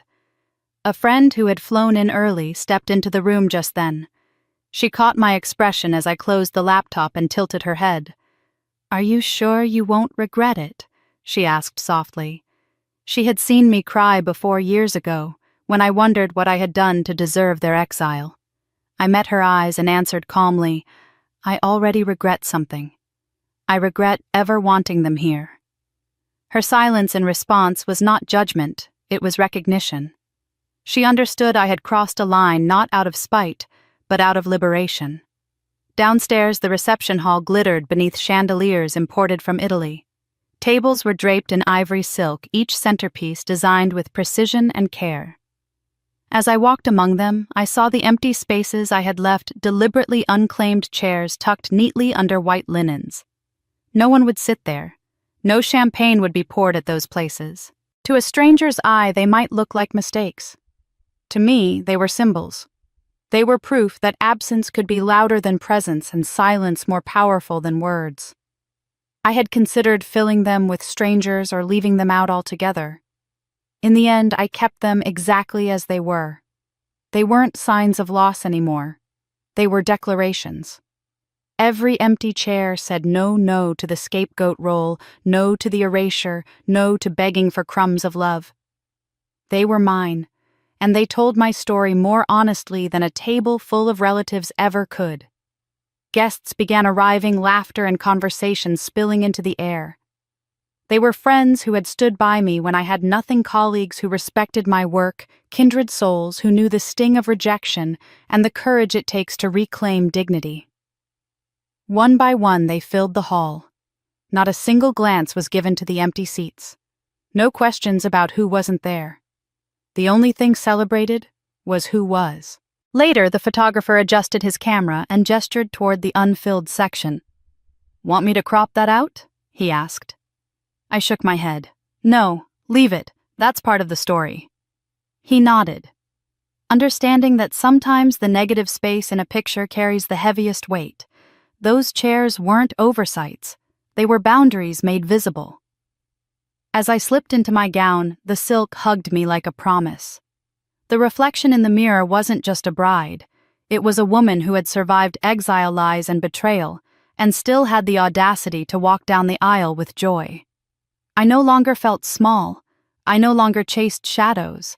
I felt steady like the ocean just beyond the windows, vast, unyielding, entirely my own. When the planner knocked to say it was time, I took one last glance at the guest list on the table. The names that had wounded me were gone. In their place were the names of people who had chosen me not by obligation, but by love. That distinction was everything. It was the difference between surviving and truly living. The music swelled as I walked toward the door's veil trailing behind me, heart steady. I whispered under my breath, not a plea, not a prayer, but a vow to myself. Some seats would always be left empty. That wasn't failure. That was freedom. Some seats were left empty on purpose. The day of the ceremony arrived with a kind of clarity that only comes after storms. The chaos at the gates had already been handled, the voices of my family silenced by the firm resolve of my security team, and the air around me felt lighter, almost sacred. Still, the absence of my blood relatives lingered in the background like an echo. As the music began to swell and the guests rose to their feet, I felt the weight of what this moment represented. Every step I was about to take was not just toward the man I loved, but away from the life that had tried to break me. Tradition dictated that a father should walk his daughter down the aisle, but tradition had never been my friend. Instead, I had chosen someone who had stood by me through every dark night and doubt my closest friend, a woman who had once been cast out by her own family for who she loved. We linked arms, and as the doors opened, the sound of applause rolled in like a tide. It wasn't polite clapping, it was raw, emotional, a wave of recognition and defiance from people who had been told, just like me, that they were unworthy. In their cheers, I heard my own story mirrored, multiplied, and it steadied me. The aisle itself seemed endless, framed with flowers that caught the sunlight pouring through the open terrace. As I walked, my gaze drifted forward to the front row where the most important guests sat. There, among the faces of those who had chosen me, was an empty chair. I had asked for it to remain there, stark and undeniable, with a small wooden sign resting against its back. For the one who should have been proud. It was both a wound and a declaration, a reminder of the love I should have had but never received. As I passed that chair, my chest tightened. For all the strength I had gathered, for all the ways I had built my own family, the sight of that empty seat nearly undid me. My eyes blurred with tears I fought to contain. It was supposed to be empty forever, a silent accusation against those who had erased me. Yet as the music rose, I caught a flicker of movement from the corner of my eye. A girl no more than 15 or 16 stepped hesitantly forward from the side aisle. Her hair fell in dark waves that caught the light, and her eyes, wide, searching, mirrored something I recognized but couldn't place. Without asking, without hesitation, she lowered herself into the empty chair, folding her hands in her lap, as though she belonged there all along. The sign leaned gently against her knee, untouched, as though it had always been waiting for her. I almost stumbled. My grip tightened on my friend's arm, and for a moment I thought the tears would fall. But the girl's presence wasn't disruptive. It was grounding. Guests turned their heads, whispering softly, but no one moved to stop her. It was as if everyone, even those who didn't know her, felt the quiet weight of her action. I reached the altar, but my thoughts kept circling back to that girl in the chair. Who was she? Why did her eyes feel like a reflection of mine, steady and determined, yet vulnerable in a way I remembered from my own youth? As the officiant began to speak, I forced myself to focus, but my heart knew something had shifted. That seat had been meant to mark an absence, a scar left unhealed. Instead, it had been claimed unexpectedly by someone who seemed to carry both a question and an answer within her presence. I drew a breath, steadying myself, and lifted my eyes to meet those of my soon-to-be husband. His smile was sure his hands open, but even as I reached for him, I knew my story had just taken another turn. That chair was never supposed to be filled. Yet somehow it was. It wasn't who I expected, but it was exactly who I needed. The girl's presence at the ceremony had unsettled me in a way nothing else had. As the vows were spoken and the guests rose in celebration, I couldn't shake the image of her sitting so still in that chair, meant to remain empty. When the reception began and music filled the courtyard, I slipped away from the crowd for a breath of quiet. I didn't expect her to follow, but when I turned there, she was standing hesitantly in the shadow of the terrace, her small hands clutching a backpack that looked far too worn for the long journey she must have taken. Up close, I could see what had made my heart stumble earlier. Her eyes. They were mine, same shape, same quiet intensity, though hers carried the rawness of youth. She shifted nervously and whispered, almost apologizing for her very existence. "I'm your niece," she said. "Mom's daughter." The words landed like a stone in still water. My sister's child. That meant the same woman who had worked so hard to erase me from the family had a daughter who had just walked into my life uninvited and yet so clearly meant to be there. I asked how she had gotten to Malibu, half expecting her to say her mother had sent her as some cruel twist. But she shook her head quickly. "I saved my allowance. I took the bus. She doesn't know I'm here." My breath caught. A teenager brave enough to cross states alone just to stand in defiance of the very people who raised her. The courage in that choice was staggering, and I felt both fear for her safety and awe at her determination. Then from the pocket of her backpack, she pulled out a small device, a phone with cracked glass. She pressed play, and my sister's voice filled the night air, sharp and unmistakable. I used her name because no one would know the difference my sister sneered on the recording. "She's nothing without us, and the world believes what I tell them. I made sure of it. If she loses work, maybe she'll learn her place." My blood ran cold. There it was, evidence not just of betrayal, but of deliberate sabotage. Years of whispers, lost opportunities, unexplained doubts from clients, all tied back to this. My own sister had orchestrated it, and now her daughter was the one to reveal the truth. The girl's hands trembled as she held the phone out to me. "I thought you should have this," she said. Her voice cracked, but not from fear, rather from resolve. "I don't want to become like her. I don't want to be like them." That last word carried weight heavier than any curse. Them. The family who had erased me, who had twisted my name into something dirty. From this child's lips it sounded like a rejection, a severing of ties before they could rot her the way they had tried to rot me. For a moment, I didn't know whether to embrace her or collapse under the enormity of it all. Instead, I placed my hand gently on her shoulder, steadying us both. "You're here now," I told her. "That means you've already chosen differently." She looked up at me. Those eyes that mirrored my own brimming with tears, and for the first time in years, I felt the stirrings of family in the truest sense, not the kind you're assigned by blood, but the kind that rises up in defiance of cruelty. The reception's music drifted faintly from behind us, laughter and clinking glasses marking the joy of the day. Yet in that quiet corner, something even more profound was happening. A secret was being handed down not as a burden, but as a bridge. She had risked everything to come here, not just to see me, but to give me back a piece of myself stolen long ago.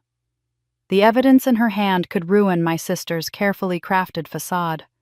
But more than that, the girl herself was living proof that not all bonds born of that family were poisoned beyond repair. I drew her into a hug, then feeling her stiffen before melting into it. She was still just a child, but a child with the courage to see the truth and to act on it. I whispered into her hair, "You've given me more than proof tonight. You've given me back my name." She brought more than truth, she brought my legacy back to me. The night had grown still after the reception, the kind of quiet that seems to settle only after the most chaotic storms. My niece had gone to rest, leaving me with her presence like a spark that wouldn't fade. As I gathered the bouquet and slipped away from the noise of laughter and music, my eyes fell on my handbag, where the small leather-bound notebook of my grandmother waited. I had carried it for years without knowing it held more than grocery lists and hymns scrawled in fading ink. Tonight, though, something told me to open it. Tucked deep in a lining was an envelope I had never noticed before, the paper yellowed with age, the handwriting unmistakably hers. Strong looping strokes that spoke of a woman who had always dared to stand taller than the rest. My fingers trembled as I broke the seal. Inside was a folded letter, and as I unfolded it, the words seemed to leap into the night air, refusing to stay hidden any longer. My dearest girl, it began. If you are reading this, then truth has found you at last. Your mother could not face it. But I will not let you live your life believing lies. The man you call father is not the one who gave you life. Your true father was a gifted artist, a black man whose music once filled this town until fear and prejudice drove him away. They told him he did not belong, and they forced your mother to choose between him and her place in this family. She chose survival. He chose exile. But neither of them ever stopped loving you in their own ways. My chest tightened as I read, my breath catching on each line. I could picture him now, a man I had never met, standing on the edge of a town that never wanted him, holding hope in his hands, like notes from an unfinished song. My grandmother's words painted him not as a ghost, but as someone real, someone with a soul that had once burned bright enough to challenge the suffocating rules of the community I grew up in. Further down, the letter revealed more. He left for Atlanta, where his music could be heard without chains. Though he was not allowed to raise you, he never forgot you. Each year he sent money to me, insisting it be set aside in your name. It became something greater than I ever expected, a scholarship fund established quietly under your name to help young women who carried the same fire in them that you do. He could not hold your hand, but through this, he hoped to lift you from afar. The words blurred as tears welled in my eyes. I had thought I was utterly discarded, that no one had claimed me when I needed claiming most.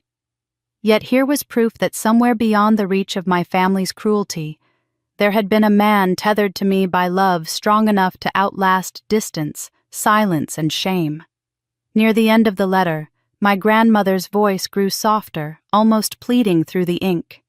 He is gone now. I am sorry to tell you that his heart failed before he could meet you. But he died knowing he had left something behind for you. Something that would carry your name into the world as a gift, not a stain. Remember this child, he could not keep you, but he never stopped loving you. I pressed the letter to my chest and let the tears fall freely.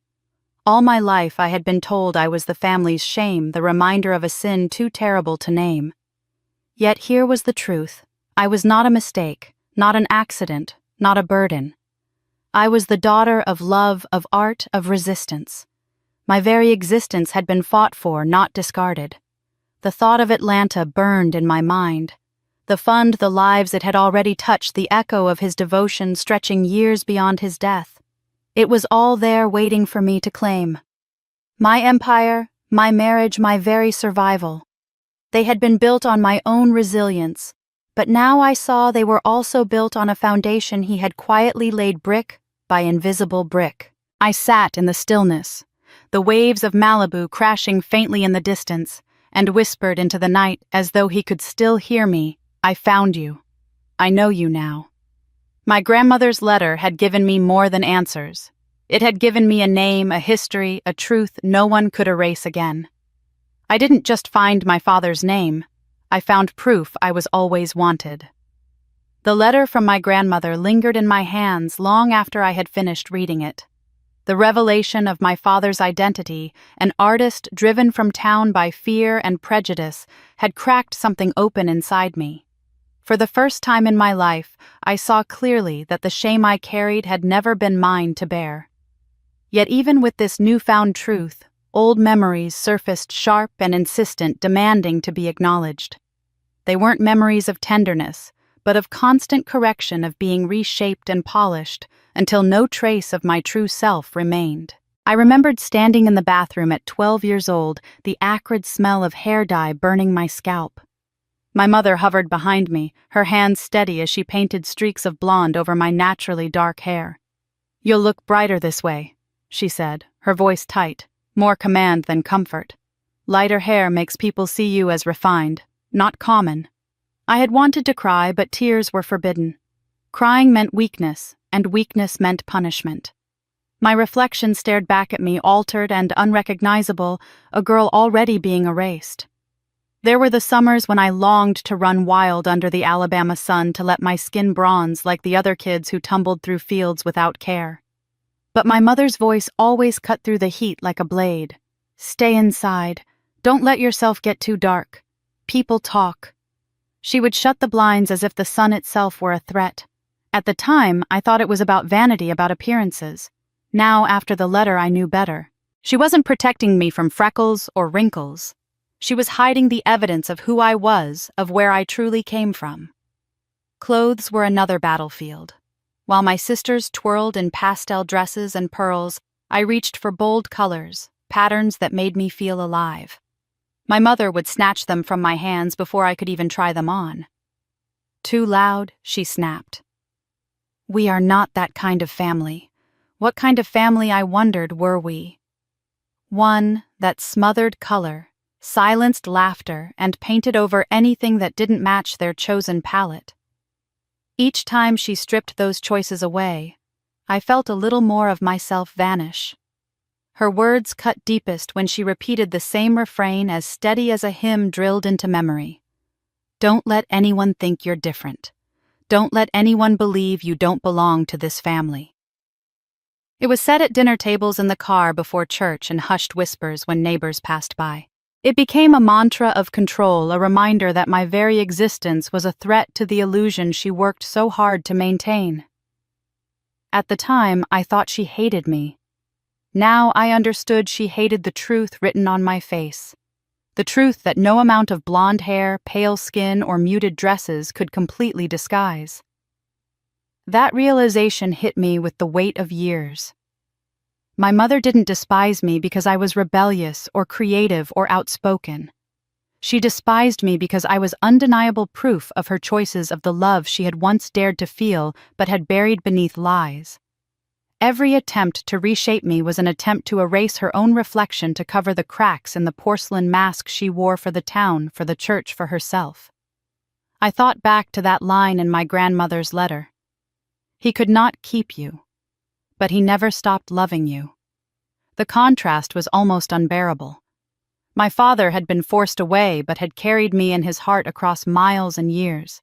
My mother had kept me under her roof, yet tried every day to sculpt me into someone who could not betray her secrets. Love, I realized, is not about possession. It's about recognition. And she had never truly recognized me, not because she couldn't, but because she wouldn't. As the ocean whispered in the distance, I felt anger and sorrow intertwine. I could forgive ignorance. I could forgive fear. But what I could not forgive was her choice to make me the vessel of her shame, the scapegoat for a truth she refused to face. It wasn't me she feared.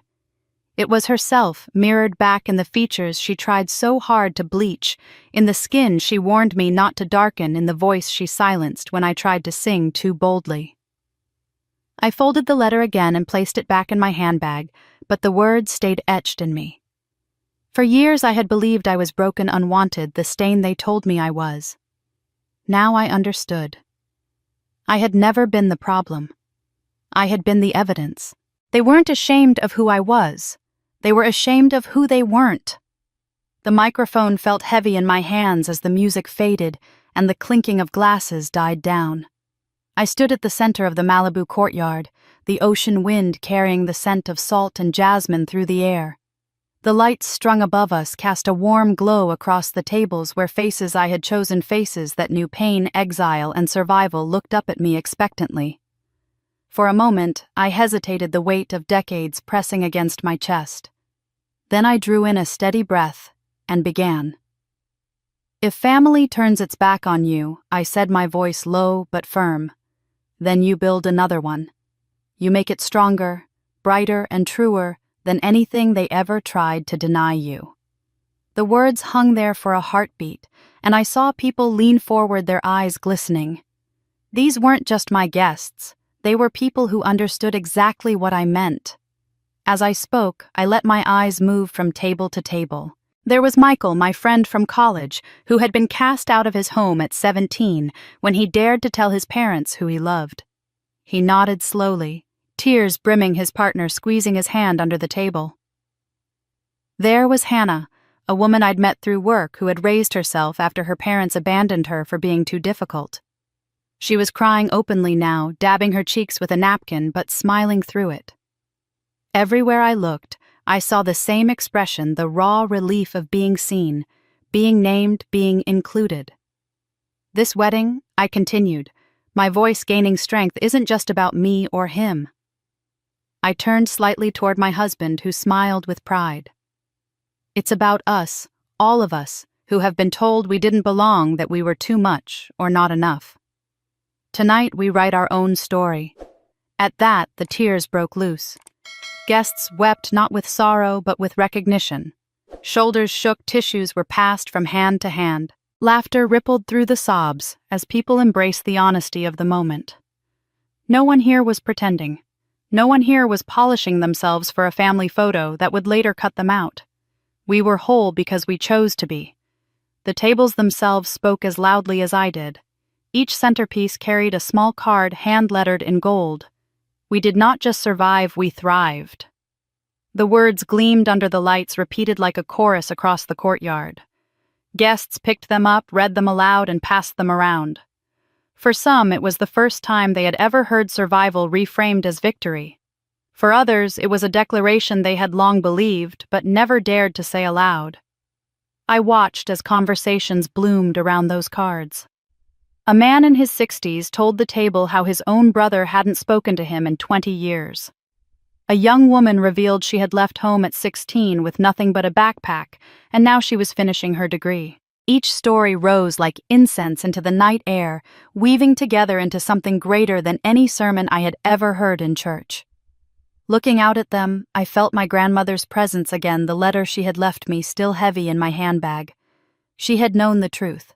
She had carried it for me when I was too young to bear it. And now, here in this place, surrounded by those who bore their own scars, I was no longer the child begging to belong. I was the woman declaring that belonging could be built. My voice cracked as I reached the end. We are not mistakes. We are not shame. We are the proof that love, real love, survives anything. Applause thundered around me, the kind that doesn't just clap politely, but rises raw and unrestrained from deep within. People stood, some shouting amen, others simply crying harder, letting the release wash through them. In that moment, I understood something profound.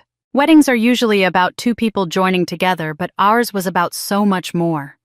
It was about reclaiming the parts of ourselves that had been denied, giving them a seat at the table, and declaring they were worthy of joy. Every toast, every laugh, every tear shed that night was not just for me, it was for everyone who had ever been told they didn't deserve to stand in the light. I set the microphone down, my hands trembling but my spirit steady. I had spoken the truth aloud, not just for myself, but for everyone who had ever been unwanted. The music swelled again, drawing people back to the dance floor, but something had shifted permanently. We were no longer survivors. We were celebrants. This wasn't just a wedding, it was a resurrection. The Malibu wedding was still fresh in people's minds when the invitations to share her story began pouring in. Journalists called producers, emailed, and influencers wanted sound bites. But one request stood apart from the noise: an invitation from Oprah Daily. For a woman who had spent decades being silenced, erased, and pushed aside the chance to sit on a stage where truth was not just allowed but amplified, felt almost surreal. She hesitated for a moment because part of her still wondered if telling the story out loud would give her family more power. But the producer's words echoed in her ears. This isn't about them anymore. It's about everyone who has lived through what you did. That was when she agreed. The studio lights were warm, but not blinding, the kind that softened faces rather than exposed them. She wore a simple dress, nothing extravagant, because she wanted her words, not her wardrobe, to be remembered. As the cameras rolled, the interviewer asked gently, "What would you say was the hardest part of being cut out from your family?" There were 100 ways she could have answered, with bitterness, with rage, with an itemized list of every cruelty, but she chose something sharper in its simplicity. She leaned forward and said, "I was banned from their weddings for tainting the family. So when it came time for mine, I didn't invite them." The sentence lingered in the air like a challenge, not shouted, not embellished, but delivered with the kind of clarity that pierced deeper than any insult. What happened next surprised even her. The audience didn't just clap, they stood. People online clipped the segment, uploaded it, shared it with captions like, "This is what healing looks like," and she turned her silence into power.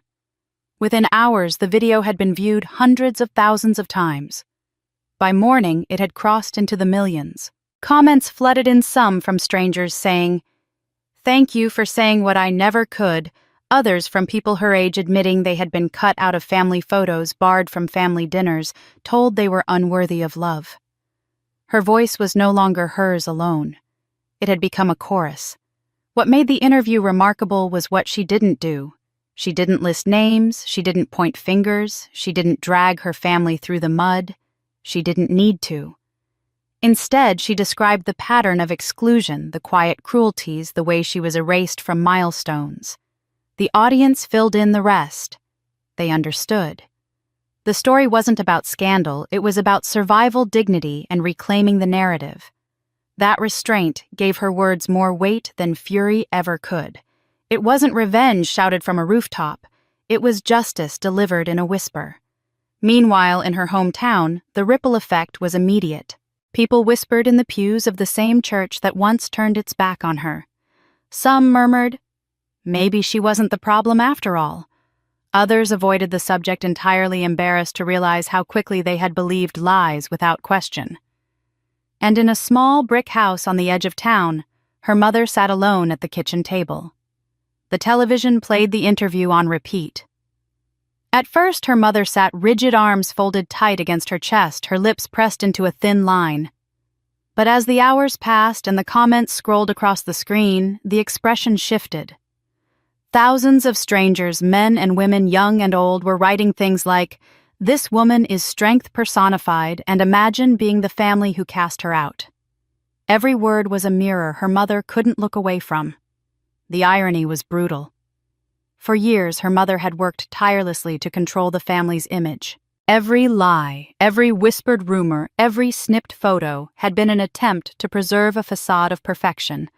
Yet here it was, unraveling not because of gossip, not because of scandal, but because her daughter had told the truth in a calm, unwavering voice. No screaming, no spectacle, just truth. That truth was proving stronger than decades of deceit. Back in Malibu, she sat with her husband that evening, scrolling through the flood of messages on her phone. One in particular made her pause. It was from a woman in her late 60s who wrote, "I've spent my whole life apologizing for not being the daughter my parents wanted. Today, hearing you, I realized I don't owe them that apology. I owe myself my freedom." She read it aloud, and her husband squeezed her hand. This was why she had spoken. Not for revenge, not for recognition, but for every person who had lived under the weight of rejection and still found a way to breathe. As night fell, she reflected on the strange power of silence. For years, her silence had been forced and enforced muteness born of fear and shame. Now that same silence, when broken carefully, honestly, and without malice, had become a weapon sharper than any shout. It wasn't her family's approval she needed. It was the validation of truth, and that had finally been given not by those who cast her out, but by a world ready to listen. My silence became a microphone, and they heard every word. The days after the interview felt strangely quiet. The world seemed louder than ever. Millions of views, strangers writing to me from across the country, even a few reporters trying to camp out near the gates of my Malibu home. But when I looked down at my phone, there wasn't a single missed call or message from the people whose voices had once controlled every breath I took. Not one of them broke the silence.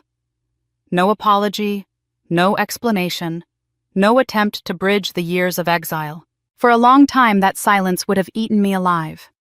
I used to imagine the phone lighting up with their names used to rehearse what I would say when the moment came. I would whisper lines to myself in the dark, "I forgive you." Or other nights, "You'll never have me back." The waiting was its own prison. But this time I saw the emptiness for what it was, not punishment, but proof that I no longer belonged to them, proof that their absence was not my wound, but their choice.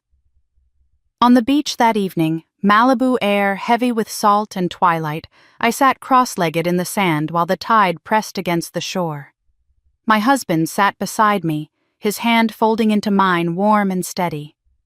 We didn't speak for a while. The ocean's rhythm filled the silence better than words ever could. I closed my eyes and inhaled. For the first time in my life, I wasn't listening for a ringtone, wasn't waiting for the buzz of a text that might carry an apology too late. Instead, I listened to the waves, the gulls circling overhead, the soft creak of the boardwalk behind us. This was my family now. This was the voice that mattered, the sound of someone choosing to stay. The thought came to me quietly, almost like prayer. Maybe peace wasn't about mending what was broken. Maybe peace was accepting that some people would never change and letting them go without dragging myself down with them. The girl who once begged for a seat at their table was gone. In her place was a woman with her own table, her own name, her own life. As the sun dropped into the horizon, spilling fire over the Pacific, I squeezed his hand and whispered that I was done waiting. His answer was a smile not of triumph, but of recognition. He knew how heavy the waiting had been, how it had chained me. He knew I had finally set it down. That night, as the house lights flickered on and Malibu glittered like 1,000 scattered jewels, I left my phone face down on the counter. No need to check. No need to hope. The silence still stretched, but it no longer echoed inside me. It belonged to them now, not me. Their silence used to destroy me. Now, it defines them, not me. The email came in late at night when the waves outside Malibu were pounding like a second heartbeat. She had grown used to quiet evenings after the storm of publicity, the interviews, the commentary, the endless whispers about her wedding. But this message stopped her cold.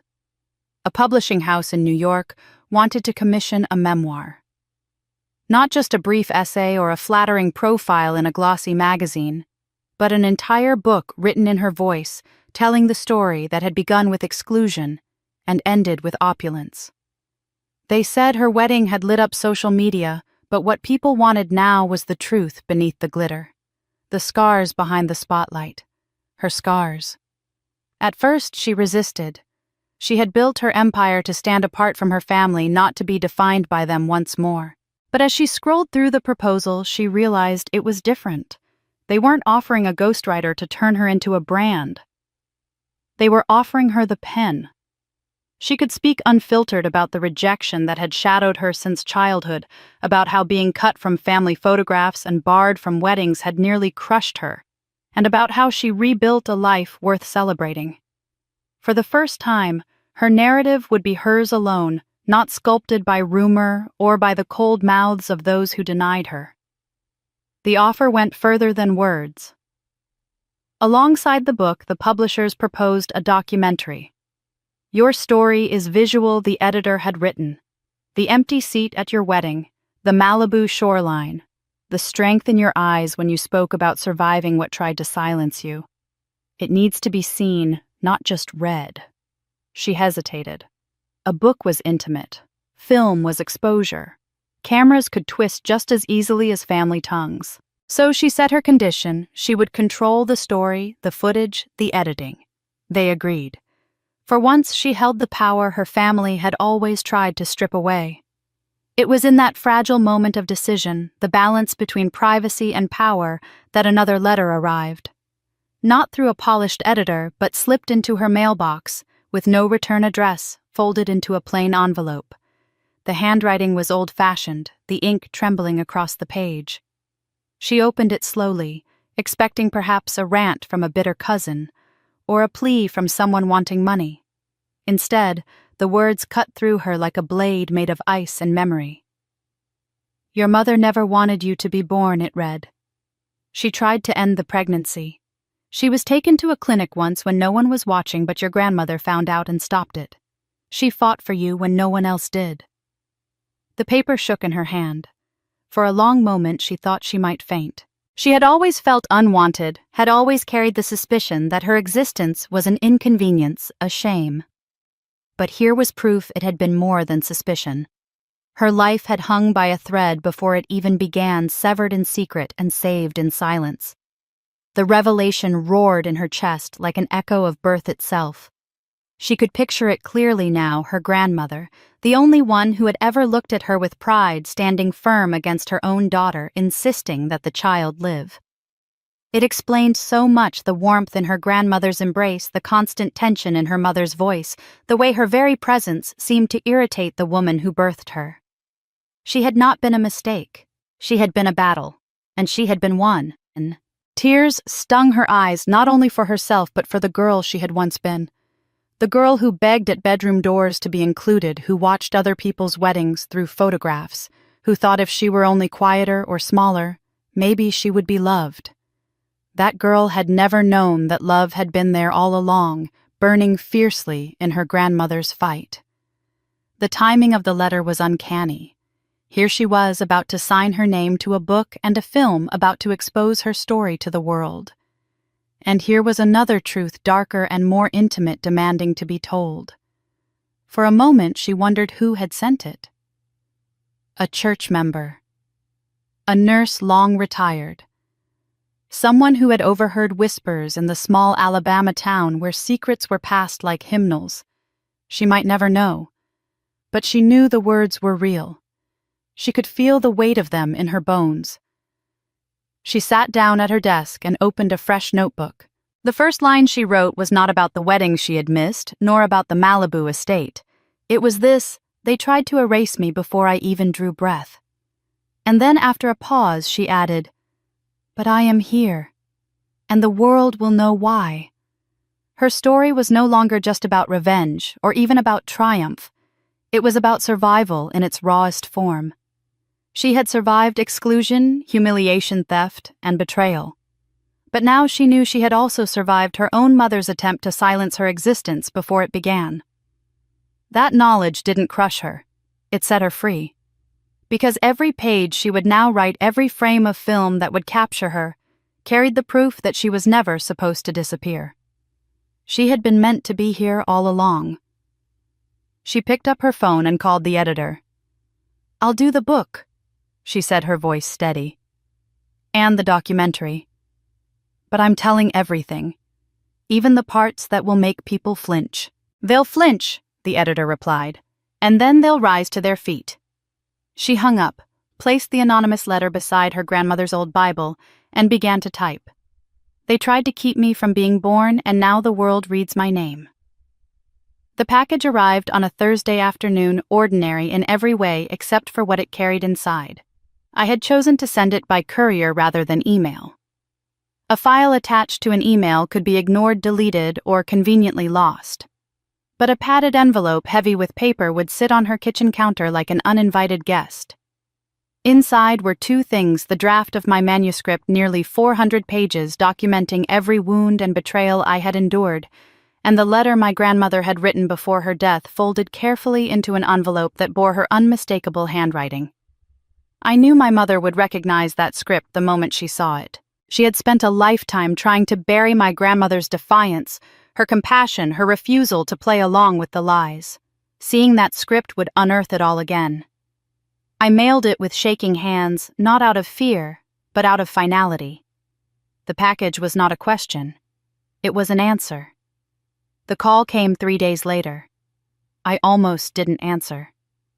My phone lit up with her name, the same name I had trained myself to ignore over the years. But something inside me said to pick it up. I pressed the green button, and for a moment neither of us spoke. The silence between us was heavier than any words could be. Then I heard it, the sound of her crying. Not the dramatic wailing I had seen her put on at church gatherings, but something rawer, less practiced. "I read it," she whispered finally. "All of it. And the letter too." Her voice cracked. "Why did you send that to me?" I said nothing. Letting her sit in the discomfort was my answer. She tried again, her voice rising brittle with desperation. "Please stop this. Don't publish it. Don't spread our shame. You don't know what you're doing." Still, I was silent. For years I had begged her for explanations, for kindness, for even a single gesture of acceptance. And she had met me with silence. Now I was returning the gift. When I didn't respond, her tone hardened. Do you think this makes you strong? Do you think humiliating me, humiliating this family, will fix what you lost? Finally, I spoke. My voice was steady, almost calm. This isn't humiliation. This is history. You erased me from it. I am putting myself back in. There was a sharp intake of breath on the other end of the line, the sound of someone being hit with a truth they had always known but never dared to confront. You don't understand, she said, her words tumbling out now frantic. I did what I had to do, to protect us, to protect you. Protect me, I asked quietly. By calling me a stain, by cutting me out of weddings and photos and every single celebration, by stealing what was mine and pretending I didn't exist? That wasn't protection. That was destruction. She sobbed openly then. For a moment, I thought she might confess, might finally tell me everything about my father, about the lies, about the night she almost made sure I was never born. But instead, she said, You're my daughter. I never stopped loving you. I closed my eyes, letting the words pass through me. They felt like smoke, impossible to hold, impossible to trust. If that was love, I said, I wonder what your hate would have looked like. There was a pause, then a flash of anger. This book of yours, it's revenge, nothing more. You're trying to hurt me. My grip on the phone tightened, but my voice didn't waver. No, revenge is loud, it's petty, it's about getting even. This isn't that. This is a record, a ledger of truth. So when I'm gone, when you're gone, when all of us are gone, the lies won't be the only story left standing. Her breathing quickened. I could almost picture her sitting in her dimly lit kitchen, clutching the phone with one hand and the letter with the other, her world cracking in places she had cemented over for decades. Don't do this, she whispered, softer this time, almost a plea. Please. If you ever loved me, don't do this. I let the silence stretch between us again. Then I said, If you ever loved me, you wouldn't have given me so much to write about. The sobs came again, heavy and uneven. I waited, listening, but not offering comfort. For once, I wasn't the child reaching across the divide. I wasn't the one apologizing, the one explaining. I wasn't the one begging. She asked one final question, her voice breaking. So, this is it. This is what you think family means. I answered with a calmness that surprised even me. This is what truth means. And before she could say another word, I pulled the phone away from my ear, pressed the red button, and let the line go dead. This time, I was the one who hung up. The ripple effect of the book draft and my grandmother's letter moved through the family faster than wildfire. At first, there was only silence, that same smothering silence I had grown used to. But silence never lasts. Soon enough, numbers began to appear on my phone screen, familiar names I hadn't seen in years attached to messages I never expected. A cousin I hadn't spoken to since high school sent me a text. I'm sorry. I didn't know how badly you were treated. Another message came from an aunt full of excuses hidden under the word apology. She claimed she had been pressured by my mother, that she didn't want to get involved. Then came the other kind, the ones who clung desperately to the family's version of events, even as the truth pressed against them from all sides. An uncle accused me outright of fabricating everything for attention. You're just chasing fame, his voicemail said, bitter and shaky.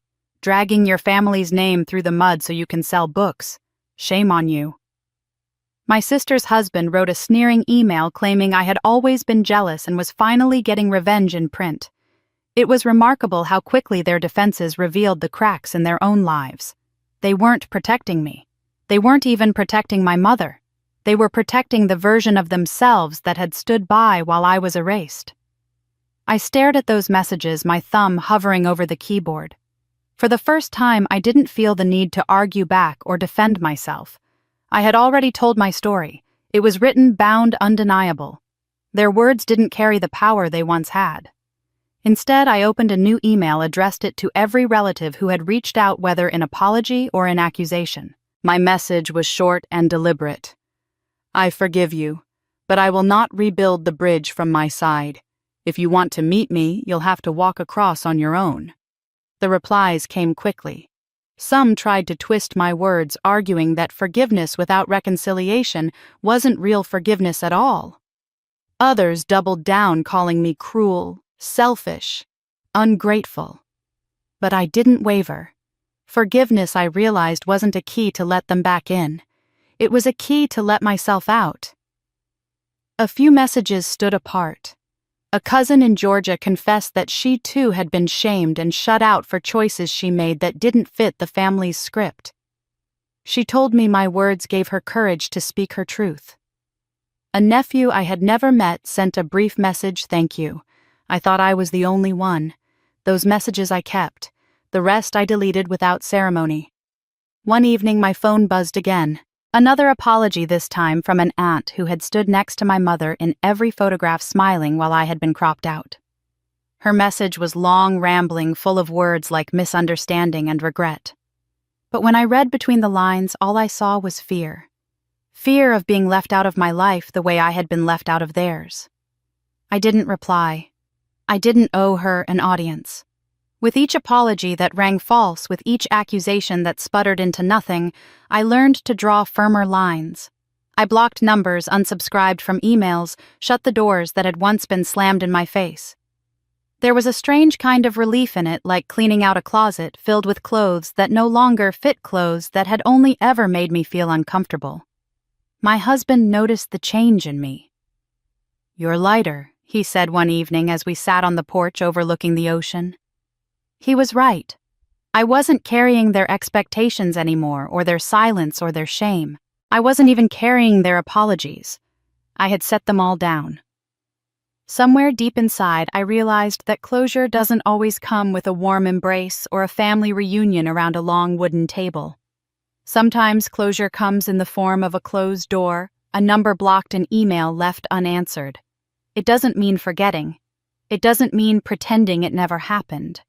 It means releasing the grip those memories once had on me. And as I sat there watching the tide roll in, I finally understood closure didn't mean reunion. It meant release. The wedding was meant to be private, shared only with those who had earned a place in my life, but nothing that powerful stays contained. My vows and the speech I gave at the reception, filmed on a shaky phone by a friend, found their way online. Within days, it wasn't just our guests who heard me, it was millions. The clip spread across Instagram, then to YouTube, then to news outlets who ran headlines like "Designer Banned from Family Weddings, Strikes Back with Malibu Ceremony." The numbers climbed past 10 million views, and the comments poured in from people who recognized themselves in my story. Women wrote about being silenced, about being cut out of photographs, about families that prided themselves on appearances while crushing anyone who didn't fit the mold. Strangers told me I had said aloud the words they had been too afraid to form. My voice had cracked open a door and thousands rushed through it. One evening, as I sifted through the flood of messages, a new one appeared from an unfamiliar name. It was from a distant cousin, someone I had never met in person. His message was short, almost cautious. "I think I have something that belongs to you. It's about your grandmother." Attached was a photograph of a worn, leather-bound notebook. My heart clenched. I had known my grandmother's handwriting well, the way her letters leaned slightly to the right, the way she pressed her pen hard enough to leave grooves in the page. I wrote back immediately, and within a week the notebook arrived at my door. I held it like it was something sacred, something living. The cover was cracked, the spine worn from decades of use. When I opened it, the pages smelled faintly of cedar and age. The first entries were everyday details, recipes, small prayers, notes about the weather. But as I turned the pages, the writing grew heavier, sharper. My grandmother had recorded what the family would never say aloud. She wrote about the whispers that followed my mother after she fell in love with a black man in a town that believed bloodlines were law. She wrote about the threats, the church meetings, the family interventions designed to save face. She described how my mother had been told to either end the relationship or be cut off forever, and how fear had ruled every choice she made after. Then came the entry that stopped me cold. The ink was darker pressed into the page with urgency. I was afraid every day of my life. Afraid of the family, of the church, of the neighbors. Afraid of the secrets we were forced to keep. But when I look at her, the child they tried to erase, I see someone who is not afraid. She carries what I never could. And maybe that is her gift and our salvation. I read those words over and over, my throat tight, tears falling onto the page. My grandmother had seen me. Even in silence, even in secrecy, she had known who I was and what I carried. She had believed I was braver than her, and maybe she was right. I had spoken where she could not. The more I read, the more I realized that this notebook was more than a record. It was a torch passed down through time. Each page was a confession, a surrender of the lies that had been forced onto her shoulders. And in that final line, the one she had left for me like a blessing she freed me from, wondering if my fight had meaning. All my life I feared them. But you do not. The world had already seen my speech. They had already heard my story. But now I knew I wasn't just speaking for myself. I was speaking for her, for the girl she had once been, for the woman who carried fear in silence, so I could carry truth out loud. The legacy of silence ended with me. And in that moment I understood what none of them could erase, not my mother, not my siblings, not an entire town that had chosen appearances over humanity. My words weren't just mine anymore. They belonged to the ones who came before and the ones who would come after. My voice wasn't just heard, it echoed through generations. It began as a simple idea. No grand plan, just a desire to create the gathering I had always longed for and never received. I sent out invitations to people whose stories mirrored mine, friends who had been silenced by parents, colleagues who had been erased from family photos, acquaintances who confessed in hushed tones that they had been told they were unworthy of love. The invitations didn't say reunion because the word belonged to bloodlines. Instead, they said, "A night for us." When the evening came, the room filled slowly, almost hesitantly, as though everyone feared that this too might be a trick, another place where their voices would be smothered. But as the lights dimmed and music played softly in the background, one by one they began to speak. There was no microphone, no podium, just a circle of chairs and an open floor. A young man stood first, his voice trembling as he confessed that his father hadn't spoken to him since he came out. A middle-aged woman followed, tears streaking her face as she admitted she had missed her own daughter's wedding because she wasn't welcome. The stories kept coming. Each confession was met not with judgment or correction, but with nods, with embraces, with a silence that carried respect instead of disdain. People cried openly, sometimes mid-sentence, sometimes before they even found the words. Others reached out and held their hands until they could finish. For many, it was the first time they had ever spoken their truth aloud and been met with acceptance. I sat among them, overwhelmed by the sight. It struck me how different this gathering was from the family dinners I remembered. At those tables, silence was demanded, conformity was enforced, and love was conditional. Here, the silence was replaced with listening, the conformity replaced with authenticity, and love, real love, flowed freely, not as a reward, but as a birthright. When it was my turn to speak, I didn't tell them about the betrayals or the erasures or even the wedding that had sparked this journey. They already knew the shape of that pain. Instead, I told them what I saw before me: strength, resilience, beauty in every scar. I told them that while families of blood may shut doors, families of choice build new ones. "Look around this room," I said softly. "This is proof that none of us were ever truly alone." At the end of the evening, when the chairs were being folded and the last cups of coffee were finished, I announced something I had been preparing quietly for months. I had established a scholarship in my grandmother's name, not the grandmother who had cut me out, but the one who had left behind a notebook filled with courage. The scholarship would be dedicated to young people, especially those in the LGBTQ+ community who had been abandoned by their families for daring to live truthfully. No one should have to choose between being themselves and having a place to sleep, a chance to learn, a future to dream about, I said. The applause was thunderous, but more than that, it was heartfelt. Some clapped with tears in their eyes, others hugged me tightly as if to say thank you for making their own invisible wounds visible. It wasn't about me anymore. It was about them, about us, about creating a legacy that would stretch further than the bitterness of those who had tried to erase me. As I stood there surrounded by strangers who had become kin through shared pain and shared survival, I felt something I had chased my entire life without knowing it. I felt belonging. It didn't come from a last name etched on a family tree or from a chair at a holiday table. It came from choice, from building, from daring to believe that family can be created out of love, not demanded by blood. In that moment, I realized I had done more than find a family. I had become one. I didn't just find family, I became one. After the gathering I hosted the night for us, the house settled into a gentler rhythm. The rooms felt different, as if the walls had absorbed every testimony and were now humming with a kind of quiet courage. I spent the next morning tidying away the last of the coffee cups and folding the chairs we'd arranged in a circle. Each scuff on the floor felt like a footprint of belonging that didn't need to be polished out. I moved slowly, savoring the ordinary. No speeches, no cameras, no staged moments, just sunlight sliding over the hardwood, the Pacific breathing in and out beyond the glass my husband reading on the terrace. We had built this peace. No one had gifted it to us. By afternoon, I was at my desk answering emails from scholarship applicants who wrote with a tenderness that made my throat ache.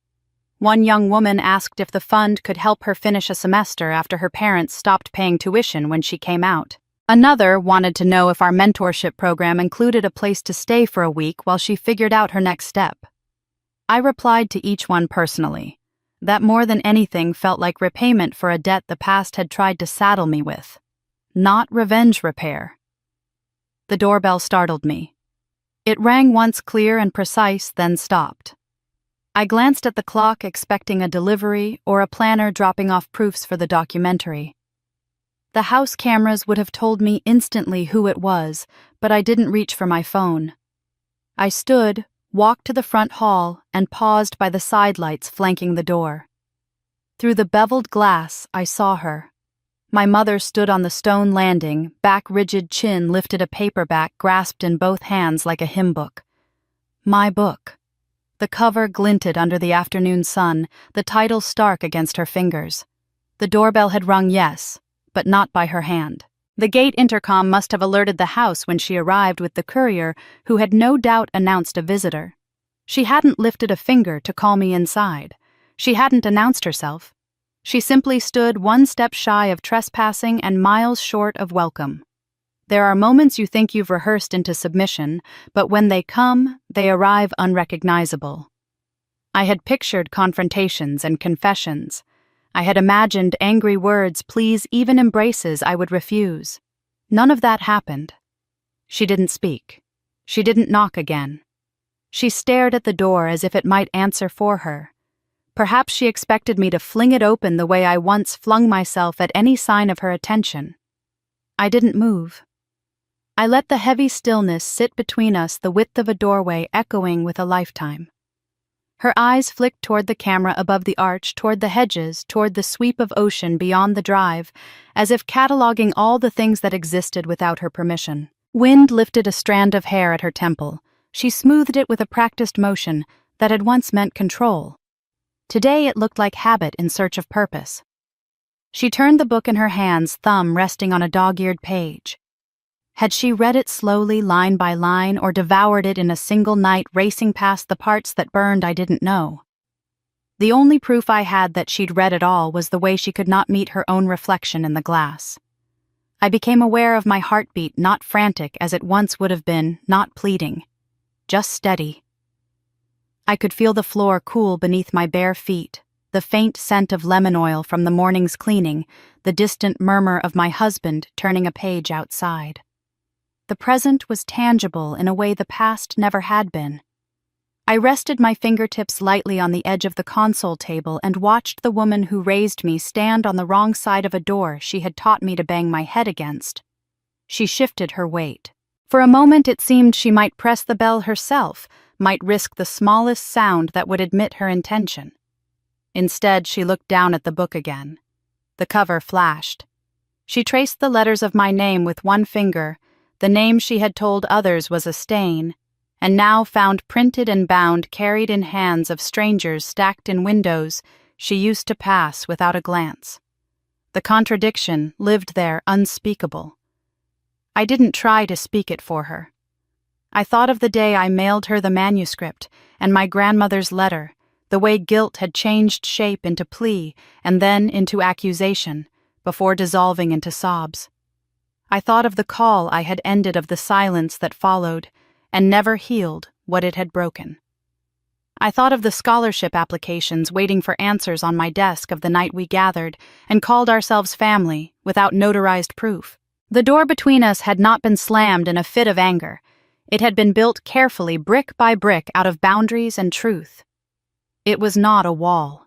It was a choice. She took a breath, lifted her chin a fraction, and for an instant I saw the force that had once frightened me into smallness. It flickered. She turned away. No dramatic flourish, no collapse, just a pivot deliberate as any she had made in a church aisle or grocery store when pretending not to see me. Only this time I understood pretending not to see me would not make me disappear. Not anymore. She walked back down the path, heels measured on stone book tucked to her chest. At the gate she hesitated, glancing back at the house as if committing it to memory. Then she was gone, absorbed by glare and road and a life where her version of events no longer ruled the air they breathed. I stood in the foyer a moment longer, waiting to see if tears would surprise me, if grief would surge up as it had so many times in the past. Nothing came. Only an evenness like water settling after a thrown stone. My husband's reflection appeared in the glass beside mine. He didn't ask a question. He rested his hand at the small of my back, a quiet, present anchor.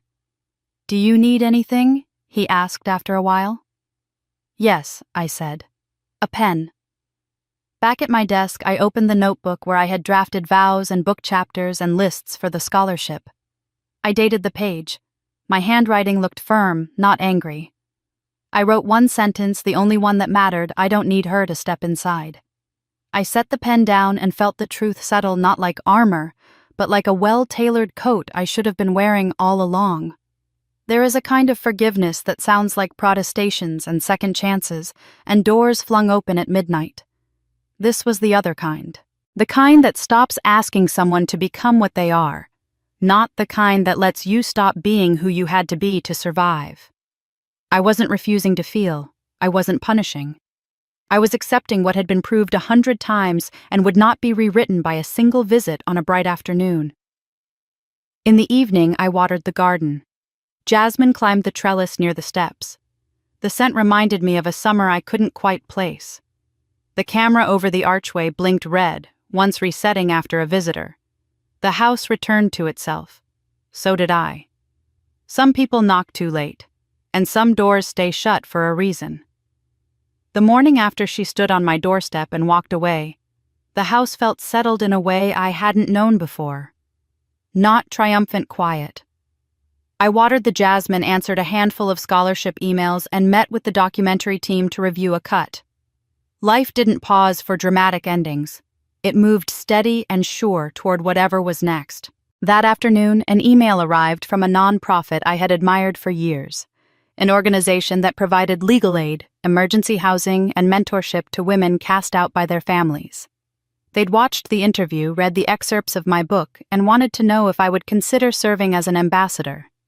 The note was simple and respectful, the kind of invitation that didn't flatter so much as trust. I reread it twice, feeling the old ache loosen another notch.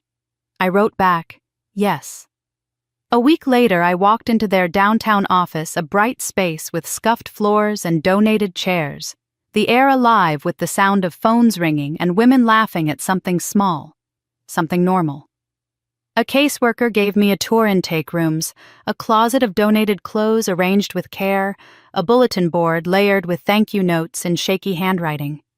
In one meeting room, a young woman practiced for a job interview with a volunteer. In another, a little boy lined up toy cars while his mother filled out forms. Hope felt practical there, not vague or performative. I recognized it the moment I stepped inside. This was what belonging looked like when it went to work. We sat down to talk through what ambassador would mean. They didn't want a figurehead. They wanted a builder, someone to host roundtables, speak to donors, visit shelters, and listen more than she spoke. It sounded like showing up with sleeves rolled, not just with a name. I agreed to all of it. The director slid a packet across the table: budgets, program descriptions, last year's impact report. At the back was a list of major donors, most identified, a few marked with the word anonymous. I scanned the page, not hunting for anything, just taking in the scope of what they did and how. One anonymous gift stood out: 6 figures sustained over 2 years, designated for women turned away from their homes after coming out. I felt the prickle of recognition before I understood why. The foundation listed as the conduit had a contact city I knew by heart, a bank branch I'd stood in once as a teenager. The number on the memo line, an old house number tucked into a long string, tightened my throat. I didn't say a word. I took a breath and placed the report back on the table. The director nodded as if sensing a shift, but wise enough not to pry. "Some donors want credit," she said gently. "Others give to heal something they can't say out loud." I nodded back. Nothing needed explaining. I could imagine the checkbook at a kitchen table, the envelope sealed in a quiet room, the decision made without witnesses. Repentance by wire transfer. Maybe it was guilt. Maybe it was love mixed with shame in proportions she could finally bear. Maybe it was a way to say what she couldn't bring herself to say in a doorway. On the drive home, the coastline unspooled like a familiar hymn. The revelation didn't sting. It didn't tempt me to reach for the phone. It just sat beside me, warm and complicated, like a truth that had chosen a softer path to arrive. We do what we can with the tools we have. That was a lesson I had learned the hard way. Her tools were money and distance. Mine had become story and presence. Both in their own ways were building something neither of us could have managed alone years ago. It didn't make us a family again. It didn't have to. I started my ambassador work the next week.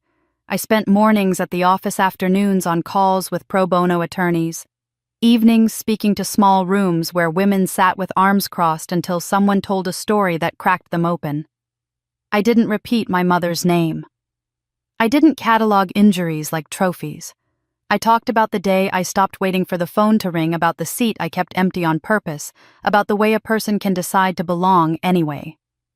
Afterward, people lined up not for photos but for air. They wanted to breathe their truths out loud to someone who wouldn't tighten the room around them.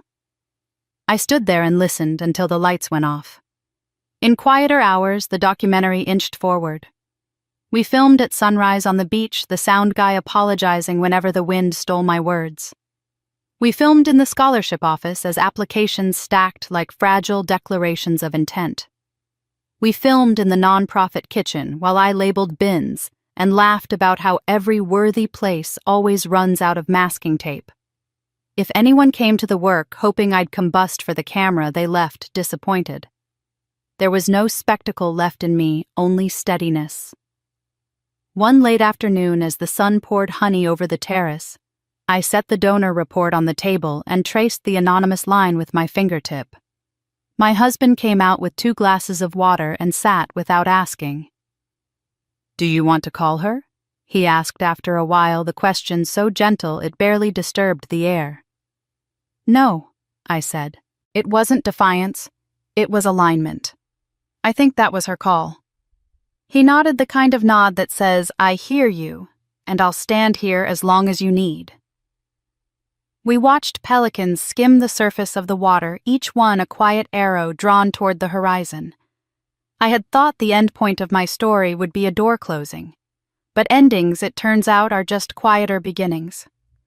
I put my palm against my abdomen, not dramatic, just instinct. A secret the size of a seed nested there, more promise than plan. We had not told anyone. We didn't need to yet.